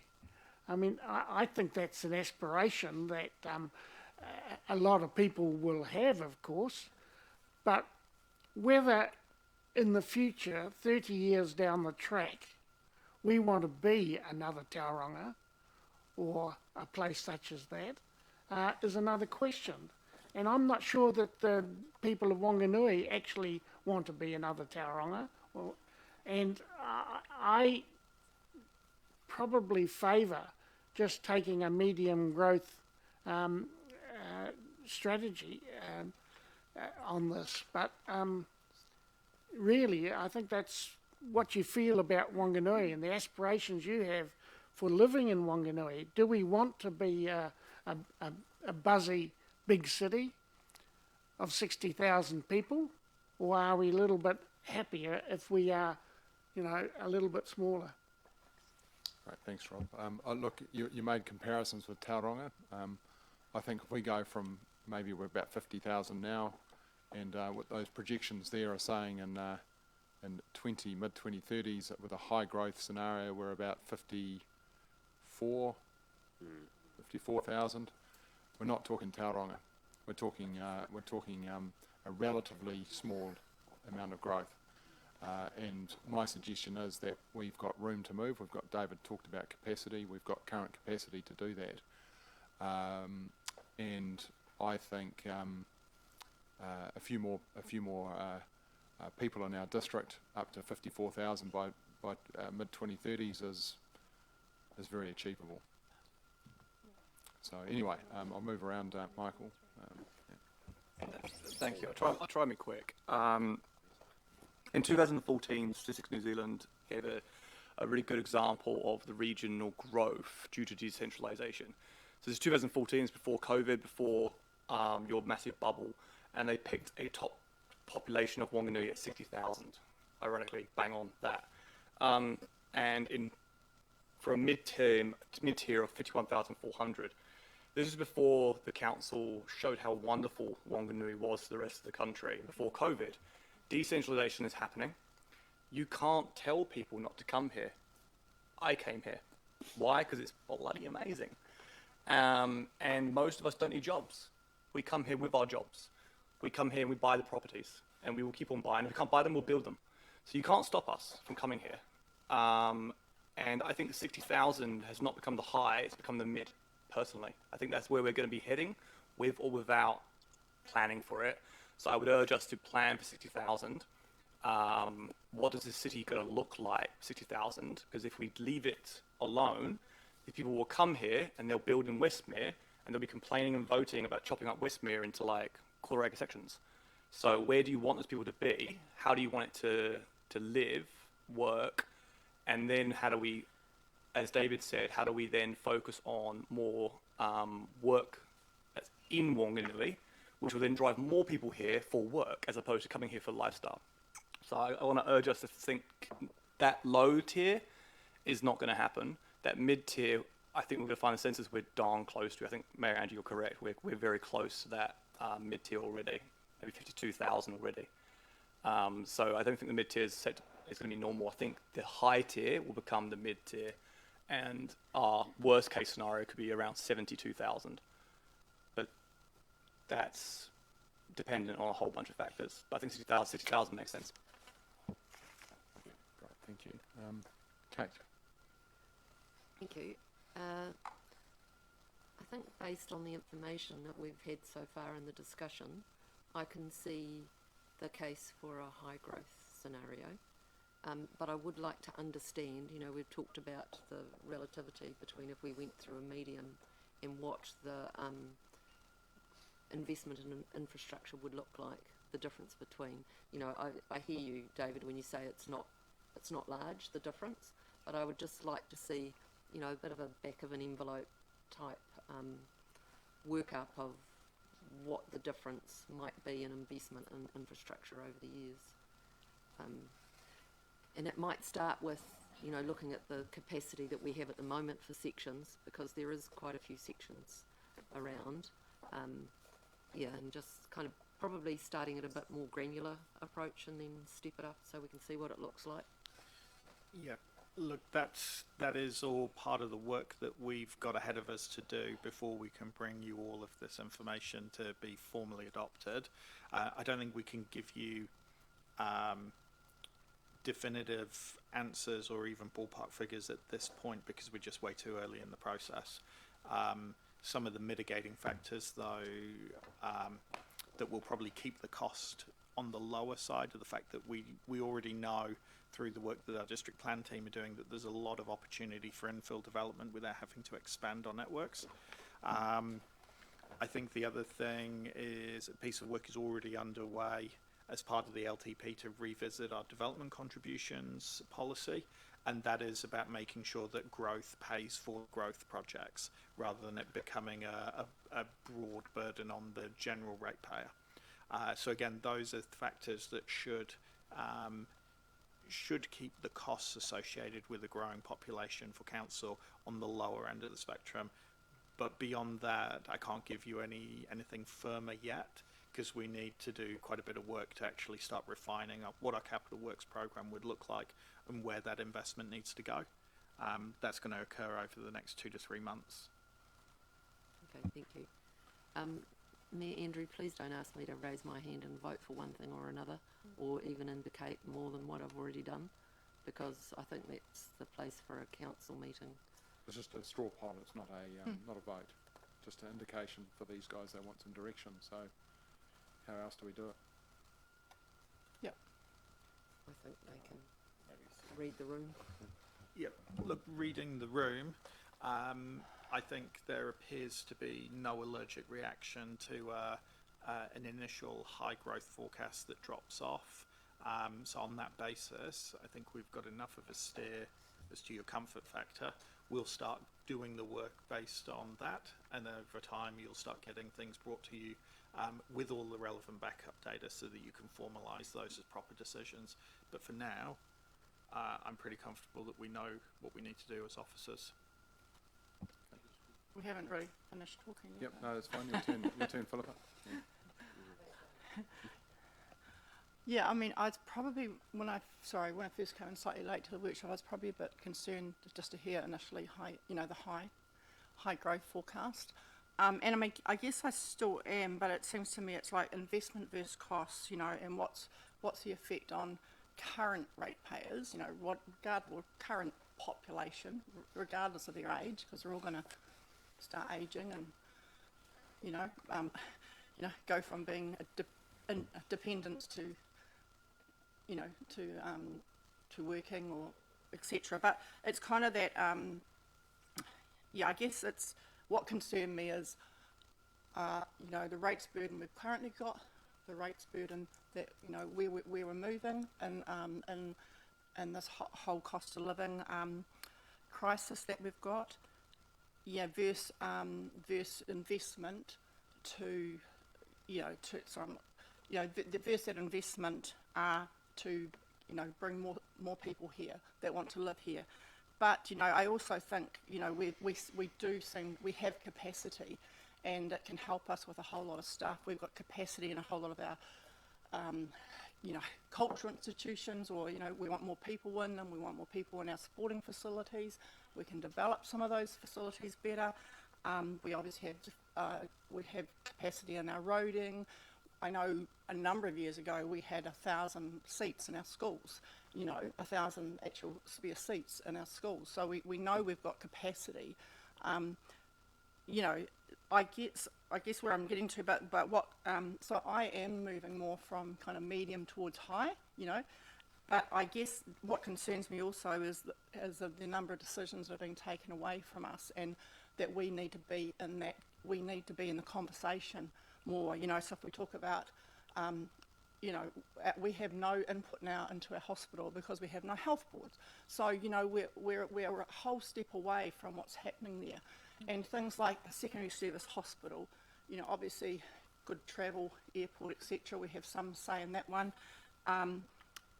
Schooling, but tertiary education, that's been taken out of our hands. So I know that's where I think in doing all this, we've got to get in the conversation. All these local government reforms, obviously water reforms, where's it all going? Because if we can influence so much, but if we can't, I don't think we're strong enough in that game. If we can't influence that more, then those are all part of the big decisions when people want to move here. What's the education like? What's the quality of the hospital? Can tertiary education, obviously, etc. So hopefully that gives you my steer. Thank you, Philippa. Josh. Yeah. Thank you. I'll keep it brief. I mean, I'm comfortable with the high growth dropping off type scenario. I think if you look at the impacts of inflation and the fact that we outperformed ourselves in terms of the new builds and the rating year that we've just approved, the high growth scenario seems quite realistic to me. I guess the more conservative side of me would say, well, do we need to account for the unanticipated impacts of a major event, for instance, as we saw in 2018 when we made the last projections, or not anticipating COVID and the impacts of that. But it's impossible to crystal ball gaze in that sense. The only other comment I've got is to, I guess, caution us to separate out the aspirational aspects of what we want in terms of population with the pragmatic aspects of planning for the future of our infrastructure and so on. I think they're two different conversations, and the conversation around what we want our population to be should probably happen as part of the leading edge review rather than planning for our infrastructure strategy and so on. Yeah. Great. Charlotte. Thank you. For me, the most sort of standout statistic was that 2035, so, you know, just basically at the end of this long-term plan period, 2023, deaths are just about to outweigh births, and migration will become stagnant and slightly decline.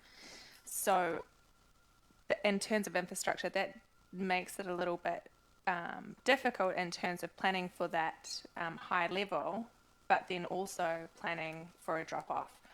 And I think that that's something to take into consideration for the long-term plan. Okay. Nice. And Ross. Oh, thank you, Mr. Mayor. I'm okay with high growth because you said high growth does not mean we're going to become Tauranga. It's a different form of high growth.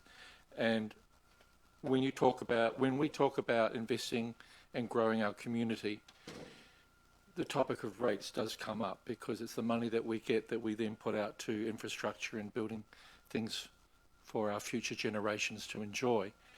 I would like to emphasise, from my own personal point of view, councils plural must focus on generating income, short-term, medium and long-term, that is consistent, that is sustainable, that projects can be planned around those other incomes other than rates. 200 odd dwellings, $4,000 a year rates is $800,000. That's not big money. Not the kind of money that we look at when we're planning things. We do have lots of attractiveness that brings people to our town for different reasons. If we become too attractive, that puts other pressures, like you're referring to Tauranga. I'd like to be cheeky and say that every toilet that's put into a dwelling attracts a rate. And I'd like to see, and I'm sure there's going to be a reaction, I'd like to see Wanganui in the long term become the Arizona of lifestyle villages. You build a lifestyle village with 200 residents, that's a lot of income guaranteed coming every year from that. We used to be known as a retirement town many years ago, my parents' time. I'd like to think with lifestyle villages as part of that significant growth, with the attractions that have been mentioned that Wanganui can offer, would be something that we would look at. Again, there's the issue of toilets and hotels that we can build, and toilets and motels that we need to meet the events that we're not being able to cater for. We are very, very much a destination town, and we're struggling with accommodation. We need to bring in other income significantly to aspire to where we need to go. And my last point would be, sometimes when you see candidates campaign, they talk about grow. Grow is good. I find that a very capitalistic statement. I love the word sustainable. It means that in the highs and lows you can function adequately. So yes, high growth, but not with that capitalistic intonation. And income other than just rates has to be our focus in the long term. Great. Thank you, Ross. Thanks, everyone. I think that's lights. No more lights on. So, in lieu of a straw poll, my sense is that unless there's any pushback, that we give you that direction of going for that high growth scenario. So, yeah. And if anyone's got any pushback against that? Right. Great. Thumbs up.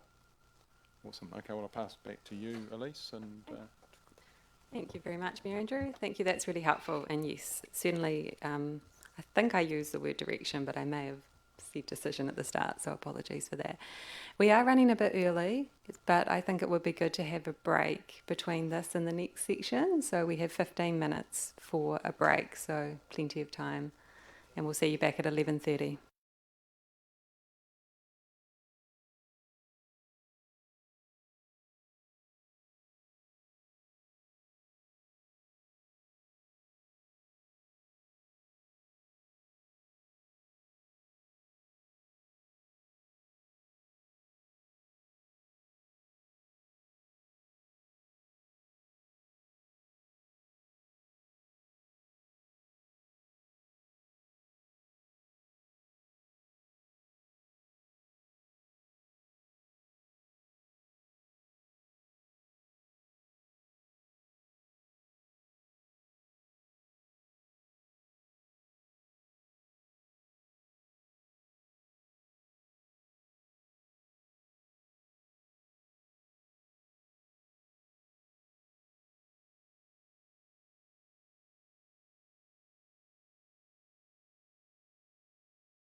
Right? Yeah. Yes, So I'll lead the way. Thank you. Okay, that's working. Right, communications and engagement. This should be fun. Here's some of the outcomes that we thought we would want to get from this conversation, and would like it to be a conversation because we're not too far down the track with a lot of this communications and engagement planning, because we want to hear from our community and have our partners feed into this, and the same goes for elected members. So here's an opportunity for you to talk to us and feed into our communications and engagement planning at this point, which is fairly early on. But I'll take you through what we've done so far and what our frameworks sort of look like. And then I think perhaps at the end of each slide we might want to have a quick conversation, or I'm happy to hear any thoughts from you, and I'll make notes. All right. Okay, so just a little slide here, just so we can have a chat about the importance of engagement. I'm sure that you all feel that it's very important. We had thought about a few things that we consider when we're going to engage with our community, and the purpose of it, which is building trust, making better decisions and doing a better job of addressing issues as we go. Higher community satisfaction, we would hope, with council performance, better acceptance of decisions, and a more robust strategy and plan in the long run, which is what we want to see. And I'll add too that I am going to talk about our work on the new strategy, the overarching strategy for the district and the council, and alongside the long-term planning and engagement as well, because we've talked about that quite a lot, about the way that they work and intersect and overlap. So we'll want to get into that a little bit today. But any thoughts on value of engagement? Have we summed it up? All right. Can I just make one quick comment? Yes. Just that I think some of the approaches in the past have been really innovative around how we've engaged on the long-term plan. I remember, actually, it might have been the annual plan in it would have been 2018 when we did the LTP. We had those little pop-up cafes, I think they were called, and that to me was a really good approach, because while it's good to have community sessions where there's a presenter and a group sort of giving feedback, I found that the pop-up cafe structure worked really well that year because it was small group work, which can often, draw out a whole lot more feedback from some of the more, I guess, timid, shy members of the community that feel comfortable in those smaller settings. So more of that, I think, would be a really good way forward in terms of keeping people comfortable. And and basically the underlying premise for me is how do we get that broad feedback from people that aren't always comfortable in this room. Absolutely. Yeah, and that is something that we have made a start on with our engagement with sort of community leaders. So the next step really is to plan the engagement around some of their recommendations. Some have offered to run sessions or invite sessions, so we'll be building on that as well as doing a lot of other things. And a lot of face-to-face, something that we're keen on. It will also go into the mix. Yeah. Can I just say, the series of meetings that we had, the suburban meetings for the annual plan, I think while it had a lot of benefit, I think they can be improved on, because I felt that those meetings that we were talking to them rather than them being given an opportunity to talk to us. And while they, had the opportunity to fill in a post-it note, there weren't many opportunities for people to actually say what they thought, And I think that some sort of re-emphasis on that, I think would be helpful. But I thought it was really good to go out for those series of meetings like that. Some of them were very well attended, others not. But I think the concept is good. You're talking the community korero sessions? Yeah. And I think that, as I said, I think an attitude of it's their meeting rather than our meeting would be helpful. Yeah, that's great. Okay, all right, we'll move on. We're going to just say a little bit about our partnership approach, and we touched on that just now, but our partnership with iwi and hapu and with our wider community is absolutely central to everything we're doing for both of these projects. Now, aligning engagement. This one was really about how we align the engagement for our big picture strategy and then our long-term plan.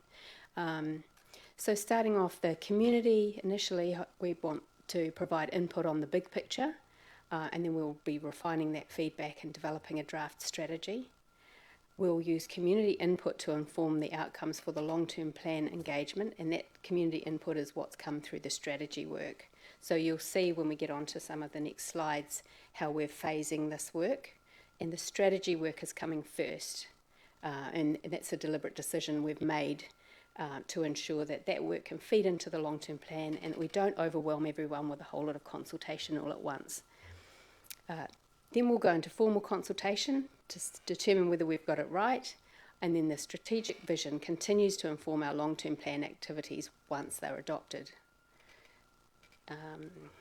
Any questions or thoughts on how those two sort of main streams of work align?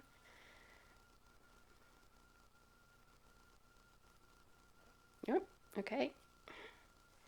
Actually, sorry, just one more comment. That's all right. Yep.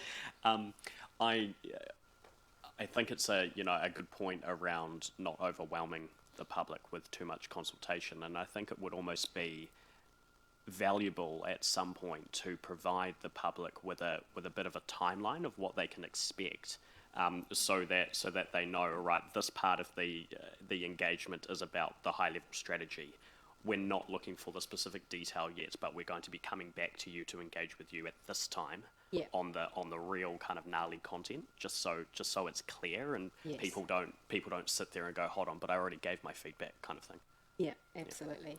And I think the next slide that I'm coming to is really we'll go through the engagement timeline for both of those plans, and so members of the public will be able to see that here.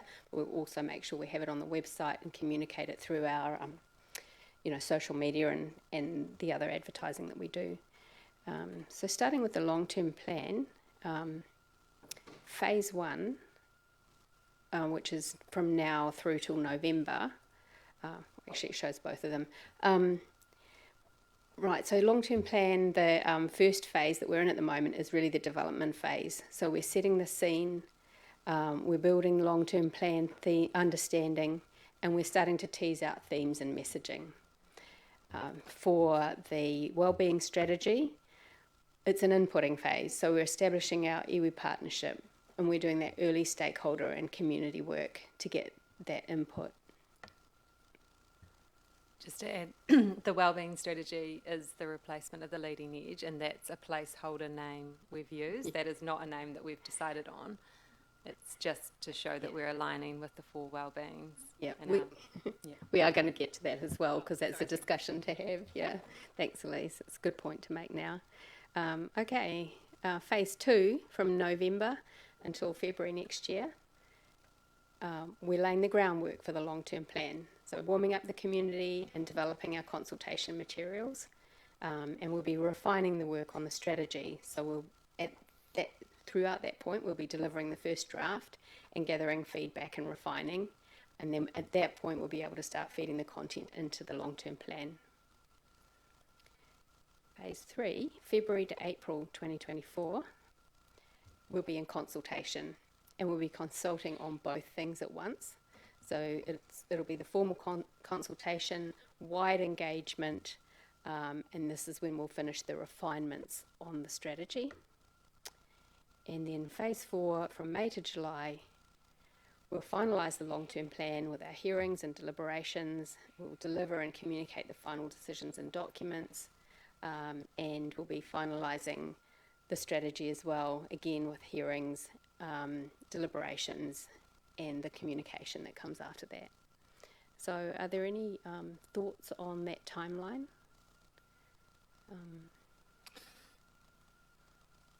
It's not so much the timeline, which I think is well set out and well paced.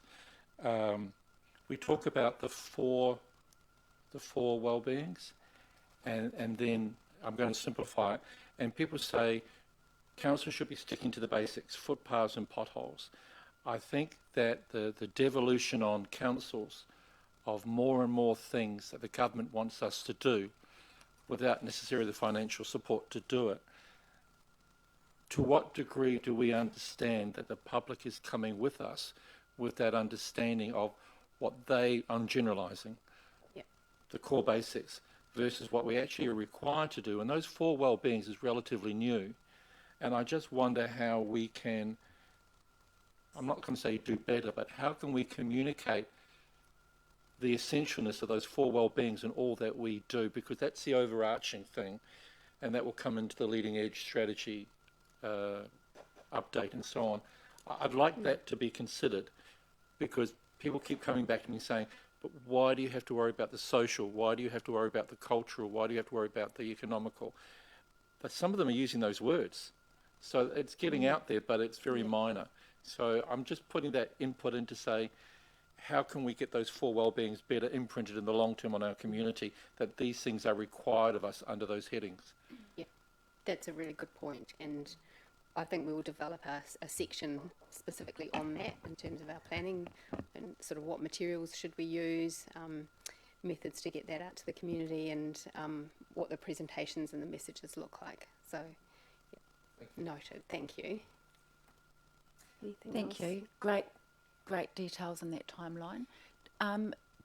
From your point of view, does this feel achievable? Does it feel tight? Do you think it's manageable? I think it's quite tight because we've got these two significant streams going on at the same time. I think, you know, the planning is the key and the teamwork. So I'm reasonably confident. We may not. I think in this early stage, this will be the time that things sort of slip, if they're going to. I think once we get into the kind of consultation and developing the materials and things, it'll be sort of, fairly efficient and not too hard to deliver on. But, you know, I'm confident,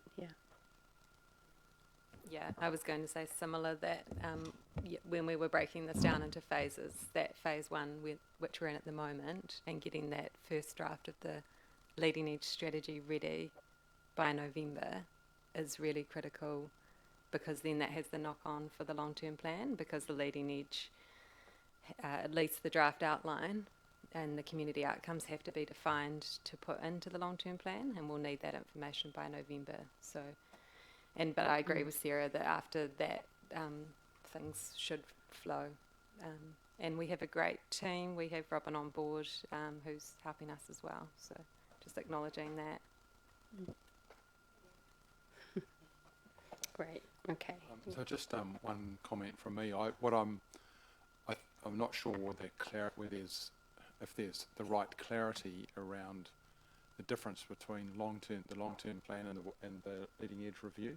Yeah. And I think a little bit of work needs to go into explaining to the public and to others what the difference is and where the and is as well. So it's just a comment. Thank you. I think it'll be helped by doing the different phases. So we will be referring to the long-term plan, but we'll be focusing on the strategy for the next few months in terms of community engagement. And as you'll see, we need to have a working title for it, and that's going to make a huge difference, I think. Yeah, no issue with that. I just think I think it'd be useful to have an explanation of that's up front, because if you're in something, you understand it, but if you're sitting from the outside looking in, I think it's very blurred. Absolutely. So I think to have that clarity is really important. Thank you. Sorry, I forgot one other sidebar. When it comes to formal hearings or submissions that people make, I understand there was only about 21 or 22 in-person submissions, and we set aside quite a bit of time. And the previous one, there was a significant number of in-person, so the drop-off was quite noticeable. And we kind of know why there was 400 odd submissions on one particular topic written. Sorry? 508. Yes. For me personally, when I see people and I'm hearing people give their personal submissions, it's very moving, and I can name the people, most of them, that made the submissions. Slight tangent. I watch the commercials about the Catching the Tide bus, and I know friends of mine have referred to those commercials as being very helpful in them using the service. I don't know whether people would support it, but having a little promo clip of somebody giving a submission, if they're confident enough to be filmed, and put it into a clip. So when we promote written and in-person submissions, if there's a clip on the website that shows how comfortable it is, or as comfortable as we're trying to make it, that might increase the numbers. I don't know why the drop-off occurred, but it was dramatic. I wonder if we can promote visually in our media the experience of making an in-person submission, because for me personally, that in-person presence is quite significant in my considerations. That's great, thank you. Just briefly in response, there wasn't a drop-off from this year to last year. It was 2017-18 year, and I think that was the year of the Wanganui bridge. Oh, sorry, I don't have the name right, but there were a number of big proposals in that year that motivated people to come and talk. After the 2017-18 year, we have gone back down to around that 20 number. So just to clarify, it wasn't between this year and last year.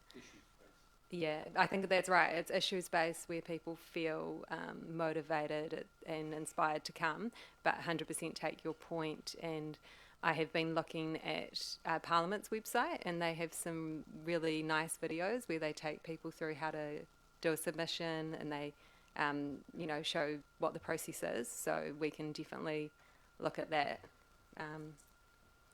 as part of the plan.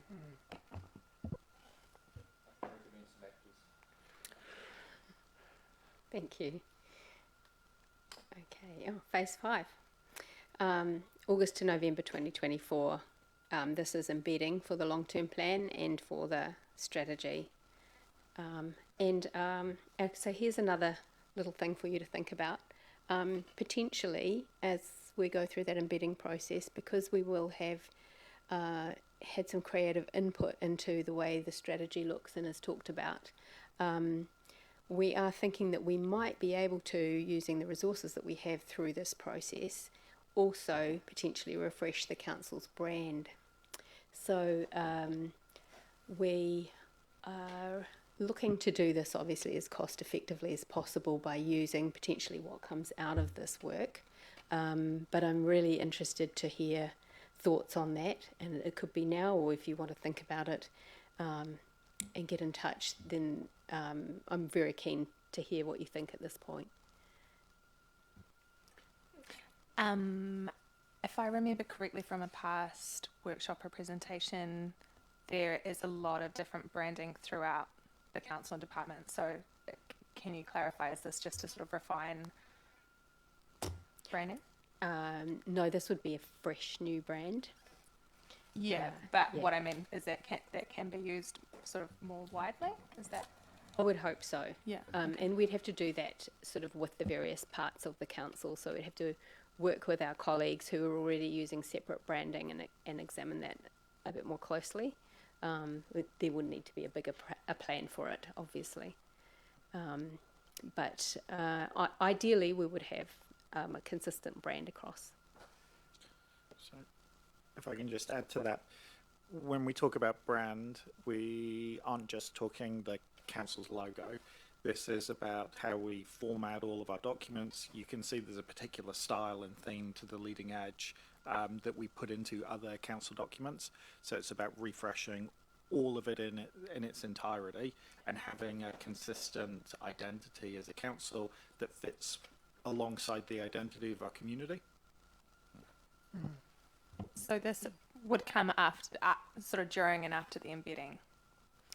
Yes, I think that's what we would do, yeah. Yeah, okay. So there wouldn't be a crossover to what Wanganui and Partners do with the brand of Wanganui, would there?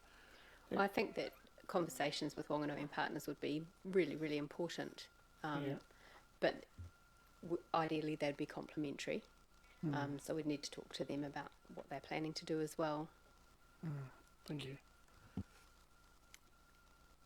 I'm interested. I thought the conversation about branding was heading in the direction that it would be an intentional thing that we would do through the various phases that we've got scheduled up there. And look, I think the way that you're framing this is really good. Thank you. And then you mentioned that the branding exercise would occur in the embedding stage. Where I'm coming from, and I'm sure everybody is too, that we don't want this to be a big budget item. You know, instead we want this to be an intentional thing that we're doing that's worked through and phased while we're doing other work, so that we don't, you know, it doesn't turn into a big budget item. Can you kind of help me unpick all of that so that I'm sure we're saying the same thing, but I just didn't quite get it. It's fairly fresh at this stage, so I haven't really had much of an opportunity to think about how it will work. We'll be using an agency to help with this long-term plan and leading edge work, which I'll talk about soon. So, yeah, I mean, it's a little bit early yet, so I'm really just sort of getting a sense from you as to what you think and what you think we should take into consideration. But it was a thought that was put out there, and it is an opportunity for us to do something that's long overdue. I think, Sarah, if I may jump in to support you here, the conversations we've had as officers behind the scene is, I think, aligned to exactly what you're saying, Kate, is if we're going to do it, now is the opportunity to do it whilst we're doing all of this other work, because doing it as a package is how we get it done for the lowest possible cost. So absolutely our goal is to do it at the same time. In order to minimise the cost during that embedding phase, we have discussed about how you wouldn't do a big bang and go and spend a whole heap of money replacing every single piece of artefact the council has. As it comes up for renewal, you take the opportunity then to replace it with the new branding and phase the old out over a little bit of time, again, to make sure we keep the costs as low as possible. Some of the other conversations we've had is, how do we get the community to engage in this process? Could there be competitions we run with schools to solicit ideas, and then we have a community panel to judge them and pick the winners? There's lots and lots of ways we can approach this, but that thinking hasn't been done. Absolutely, though, our goal is that this is a low-cost exercise, that we don't spend a heap of money on consultants and waste our ratepayers' money. That's not our goal at all. Yes, great idea. Go for it. I think it's great, and it's great to be able to use the process, of gathering the information all the way along. And I would also like to see all the brands, that are being used at the moment, all come together, like in a house of brands maybe, or something like that. But the consultants would probably be able to work that out. So I think it's a great idea. Thank you. Just on that, I mean, there's other councils are doing this across the country. More locally, Palmerston North have done a really good rebranding exercise, and I was actually involved in that, so I've got some contacts there if you need some. That's good. Yes, I know someone too. So, yep. Anything else? Yeah. Just one point then. When we have these hearings and people make submissions, one of the things I've always felt is that there are a lot of submitters that shouldn't have had the real opportunity of presenting here. What they were talking about wasn't really relevant to the annual plan, and it should have been diverted before it actually got to the hearing stage here.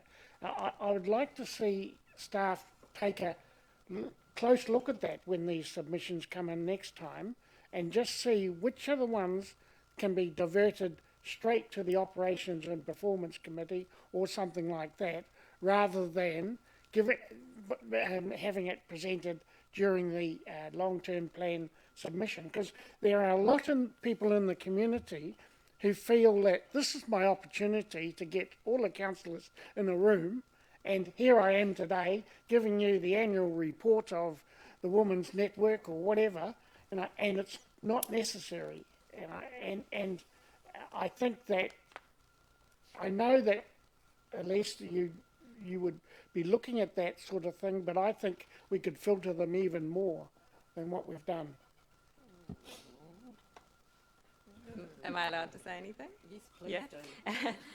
Yeah, I mean, firstly, I would caution against diverting anyone who said they want to speak in terms of our, the democratic process and transparency and making council available to all people. I would encourage all people to come and speak.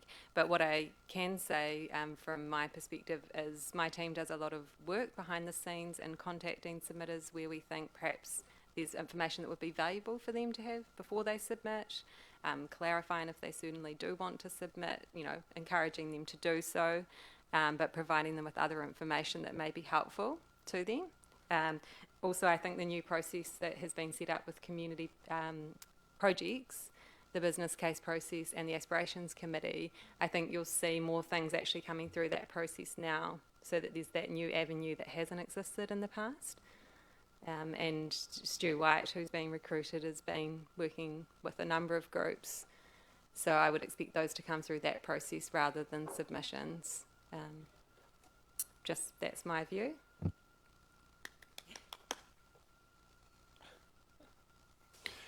So with regard to branding, I like it, of course, absolutely.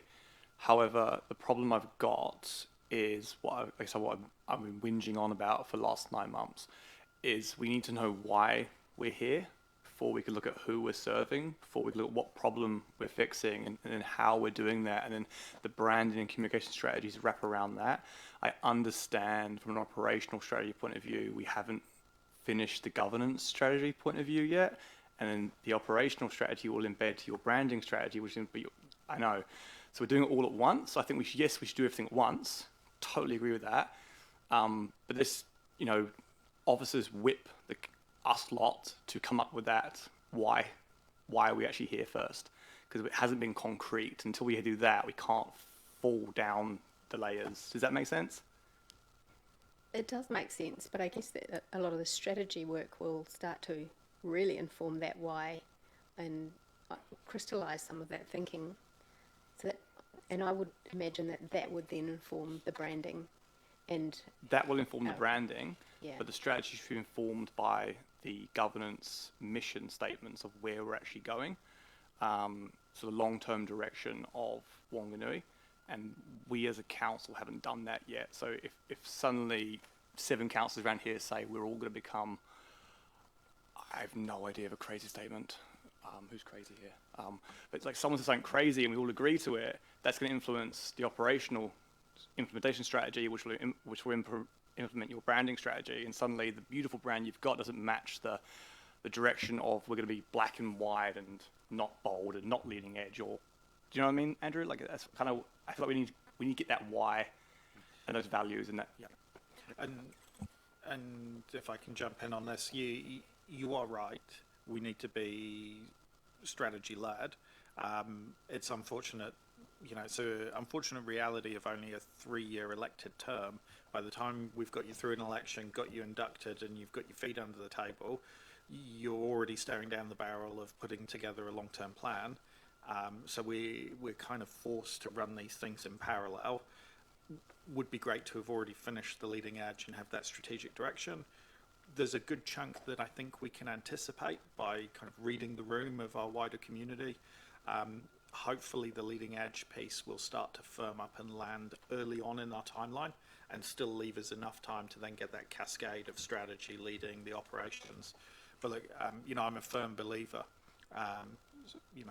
Strategy without tactics is the slowest path to victory, and tactics without strategy is the noise before defeat. So we've got to have both. I think that's a really good point. So parallel, yes, but not waste. I think that's the key bit. You start doing consultants now, and they're going to start getting all the stuff ready based upon old information. Then we're asking them to change it, it's going to cost more. So I think if we can get that beautiful Gantt chart that's flowing based on data-driven, I know you got it. Thank you. Sorry, just, Philippa, yeah. Look, well, I appreciate we have to do this, and I have no, you know, I mean, this is our long-term plan, and we have to go through this process. I mean, I'll just say I don't, and it's not about just, I mean, I guess I don't personally, well, I guess what I've put it is I don't personally think we really, we do hear from people who are used to the process, will take the time, you know, will feel really strongly on certain issues. It takes quite a lot for us to change our direction of where we're going, but I think we'd get, you know, I would totally support we don't engage consultants too much, particularly at this, you know, time where rates restraint is really needed. But I really would think we'd get some good value of going into the community, not so much, you know, council-led, mayor council-led, you know, up to 5 or something, 5 to 6 targeted meetings where we've got those issues on the table, where we just hear from the community, whatever those issues are, but not kind of a big, you know, you're going to get a bit of an open forum because it'll be a long-term plan, a lot in it. But I believe that's, you know, that's something that I would support, and I think it can be done, but it really does need to be elected member-led.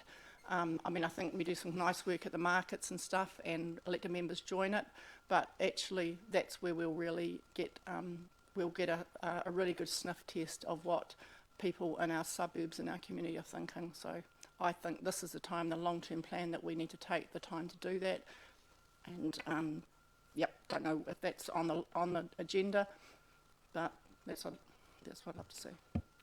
Thank you. I was just going to add to that.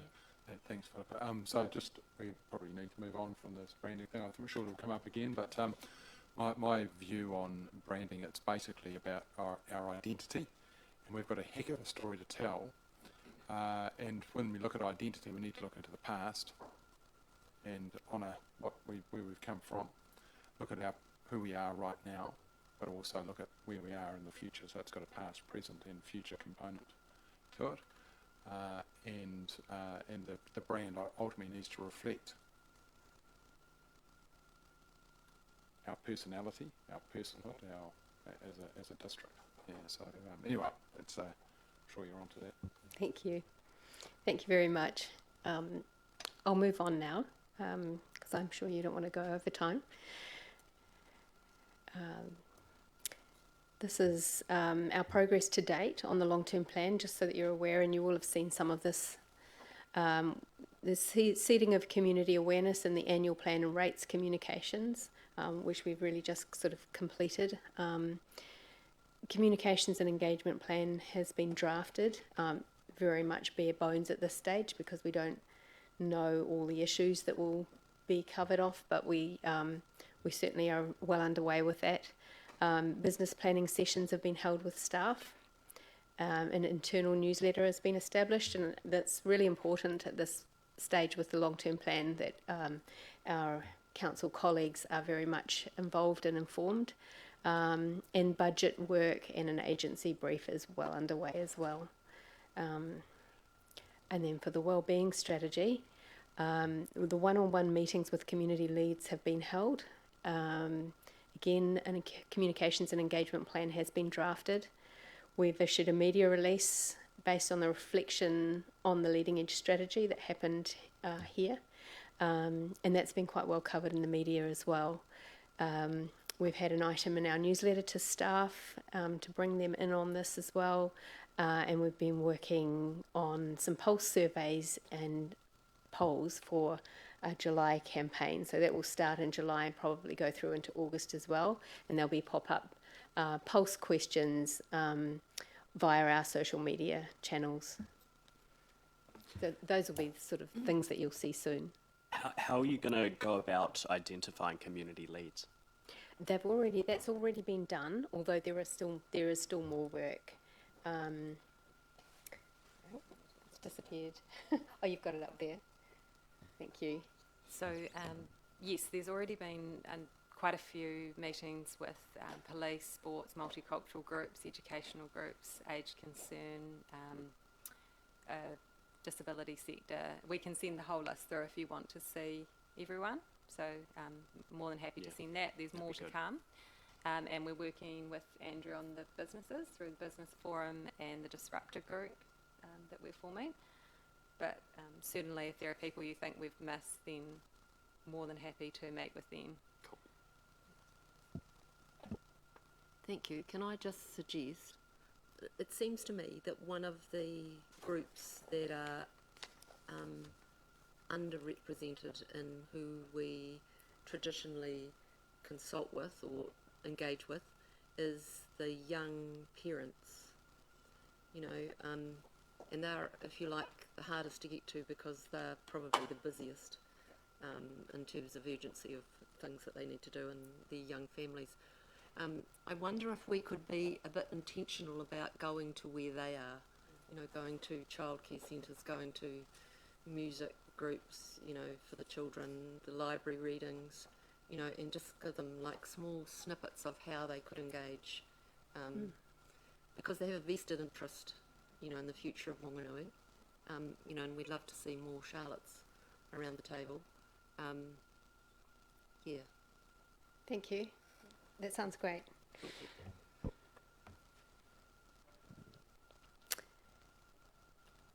Anyone else? Okay. We'll just, shall we move on to phase one in a little bit more detail? So what we're doing this month is establishing a steering group with iwi representation, conducting the pulse survey for the strategy, and also this is possibly more related to the long-term plan, but it is definitely to do with strategy as well, and that is the Mayor's messaging across a number of different channels, including media. So from August, we'll be creating a website landing page. In-person events will start to roll out, and we'll be supporting the engagement plan developed by RCP that we're working with.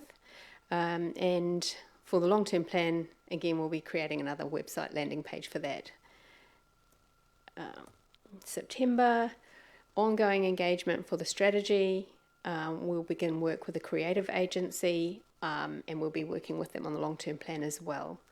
Long-term plan, we'll be doing ongoing education. There'll be media releases and live streamed workshops. So as we've done today, the workshops will be live streamed, and we hope that the community will tune in and have a listen to the conversations, because this is really how it's all put together.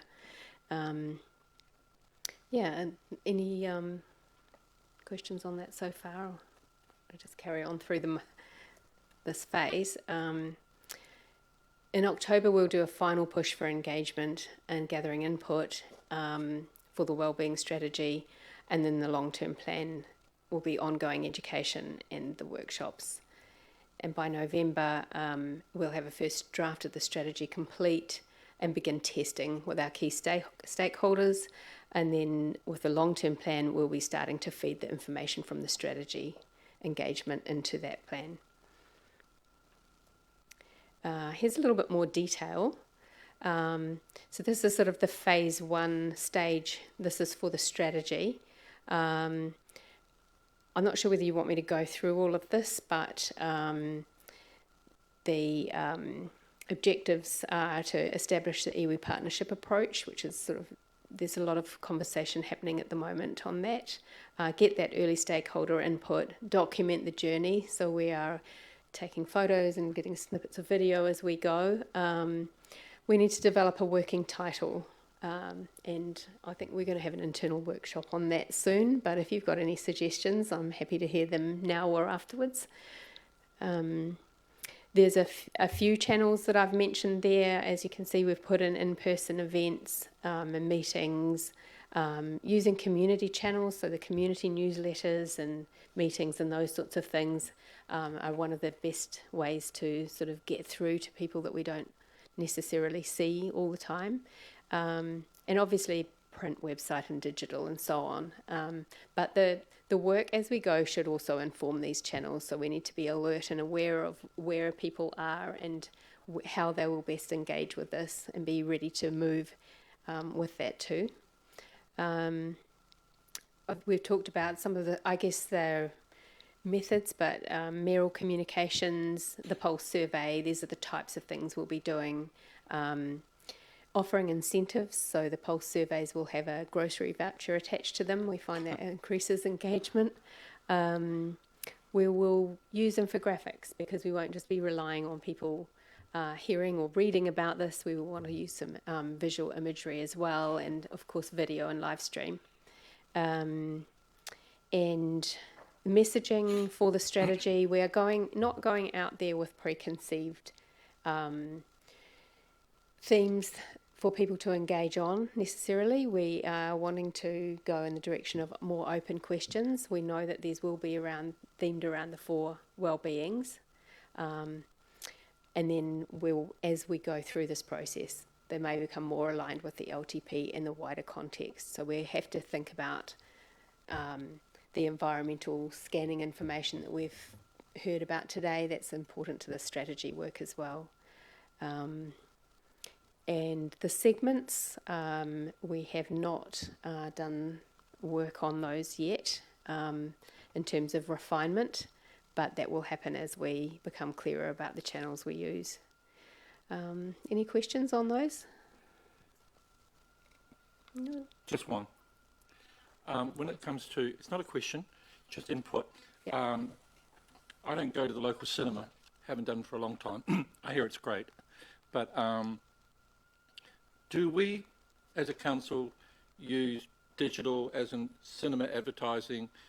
Do we, like when I used to walk into the Westpac Bank, there would be the advertising screen and you'd have 10 or 20 second bites up there. Is there a thing about that's not the way to go, or have we considered it, to reaching out to people in that format? Yeah, I think we probably have considered it. I think everything's up for consideration because, I don't think we're prescriptive about using the same methods every time. It depends on what we're trying to communicate and engage about. So I'm pretty open-minded about that. We do use digital billboards for relaying information. So there are digital billboards in town that we do use. And cinema, no, we haven't done that. But I'd need to look at, I'd need to look at the impact for the cost to see whether it was worthwhile.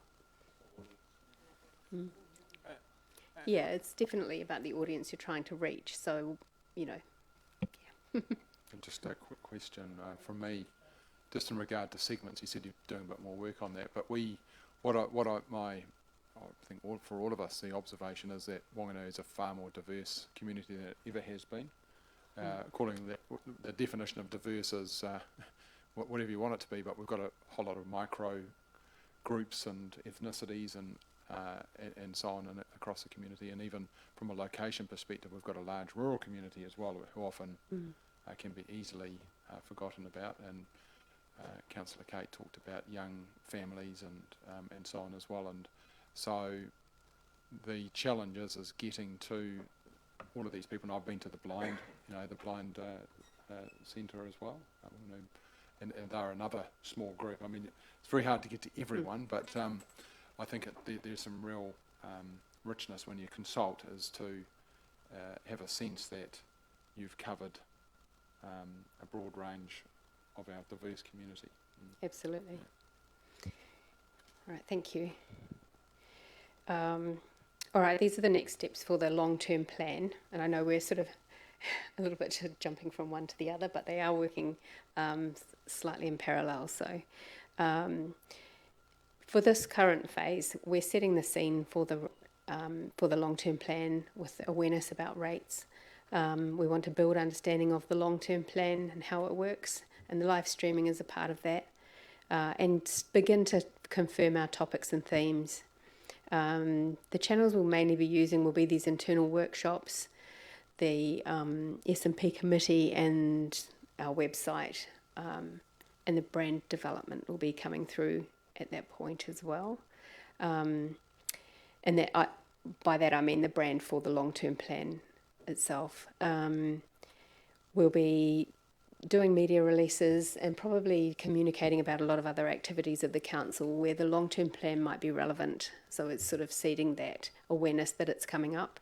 Again, reports will help to do that, and we'll be seeking the creative agency input to help with our document development and the way that we explain this. And the messaging, again, it's really setting the scene and building the community's understanding of the long-term plan and rates. Any input there or anything you'd like to contribute? I thought it might just be helpful to respond to Philippa's point, where Philippa said going to the community with 5 things. I think that's the long-term plan process, so that comes out of this work. We get those big key things that we're going to consult on next year.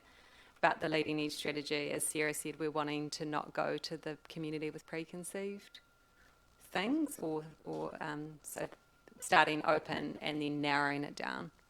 Just, thought that might be helpful. Yep, sure, yes, I was talking, sorry, for the long-term plan. Yep. Okay. And really just, we don't have the web pages set up yet, but in case anyone was wanting to begin to have their say or interested in taking part in this from the community, we'd advise people to look out for the pulse surveys on our social media channels on Facebook and Instagram. You can sign up to our online community panel. It's called Our District Your Say. Obviously come to the engagement events. We'll be advertising them widely. And then probably by sort of end of next week, we'll have web pages up for both of these projects. Is there anything else that anyone wants to sort of contribute at this point? Great, thank you for all that information. Can I just put a plug in for local talent and ask that when we are engaging with consultants, with either of those processes, that that we engage local, if possible. We've got a wealth of talent out there in the creative industries, so I would hate to see, videography or brand development, anything like that, go out of the region if possible. Thank you. Okay, thank you.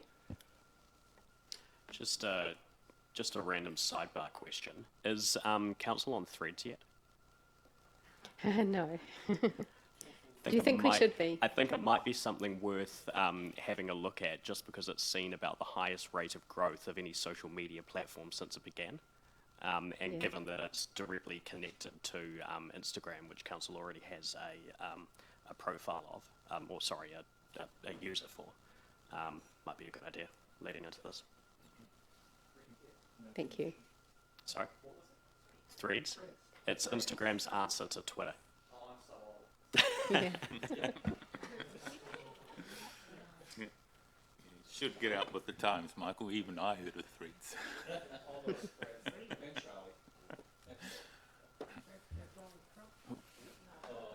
No, he's back on Twitter.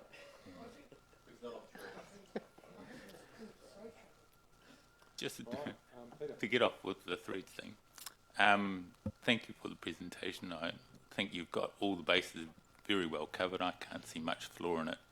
The engagement, I feel that it's about filling each other out, us and them, and moving on to a marriage where we walk hand in hand with our community. So.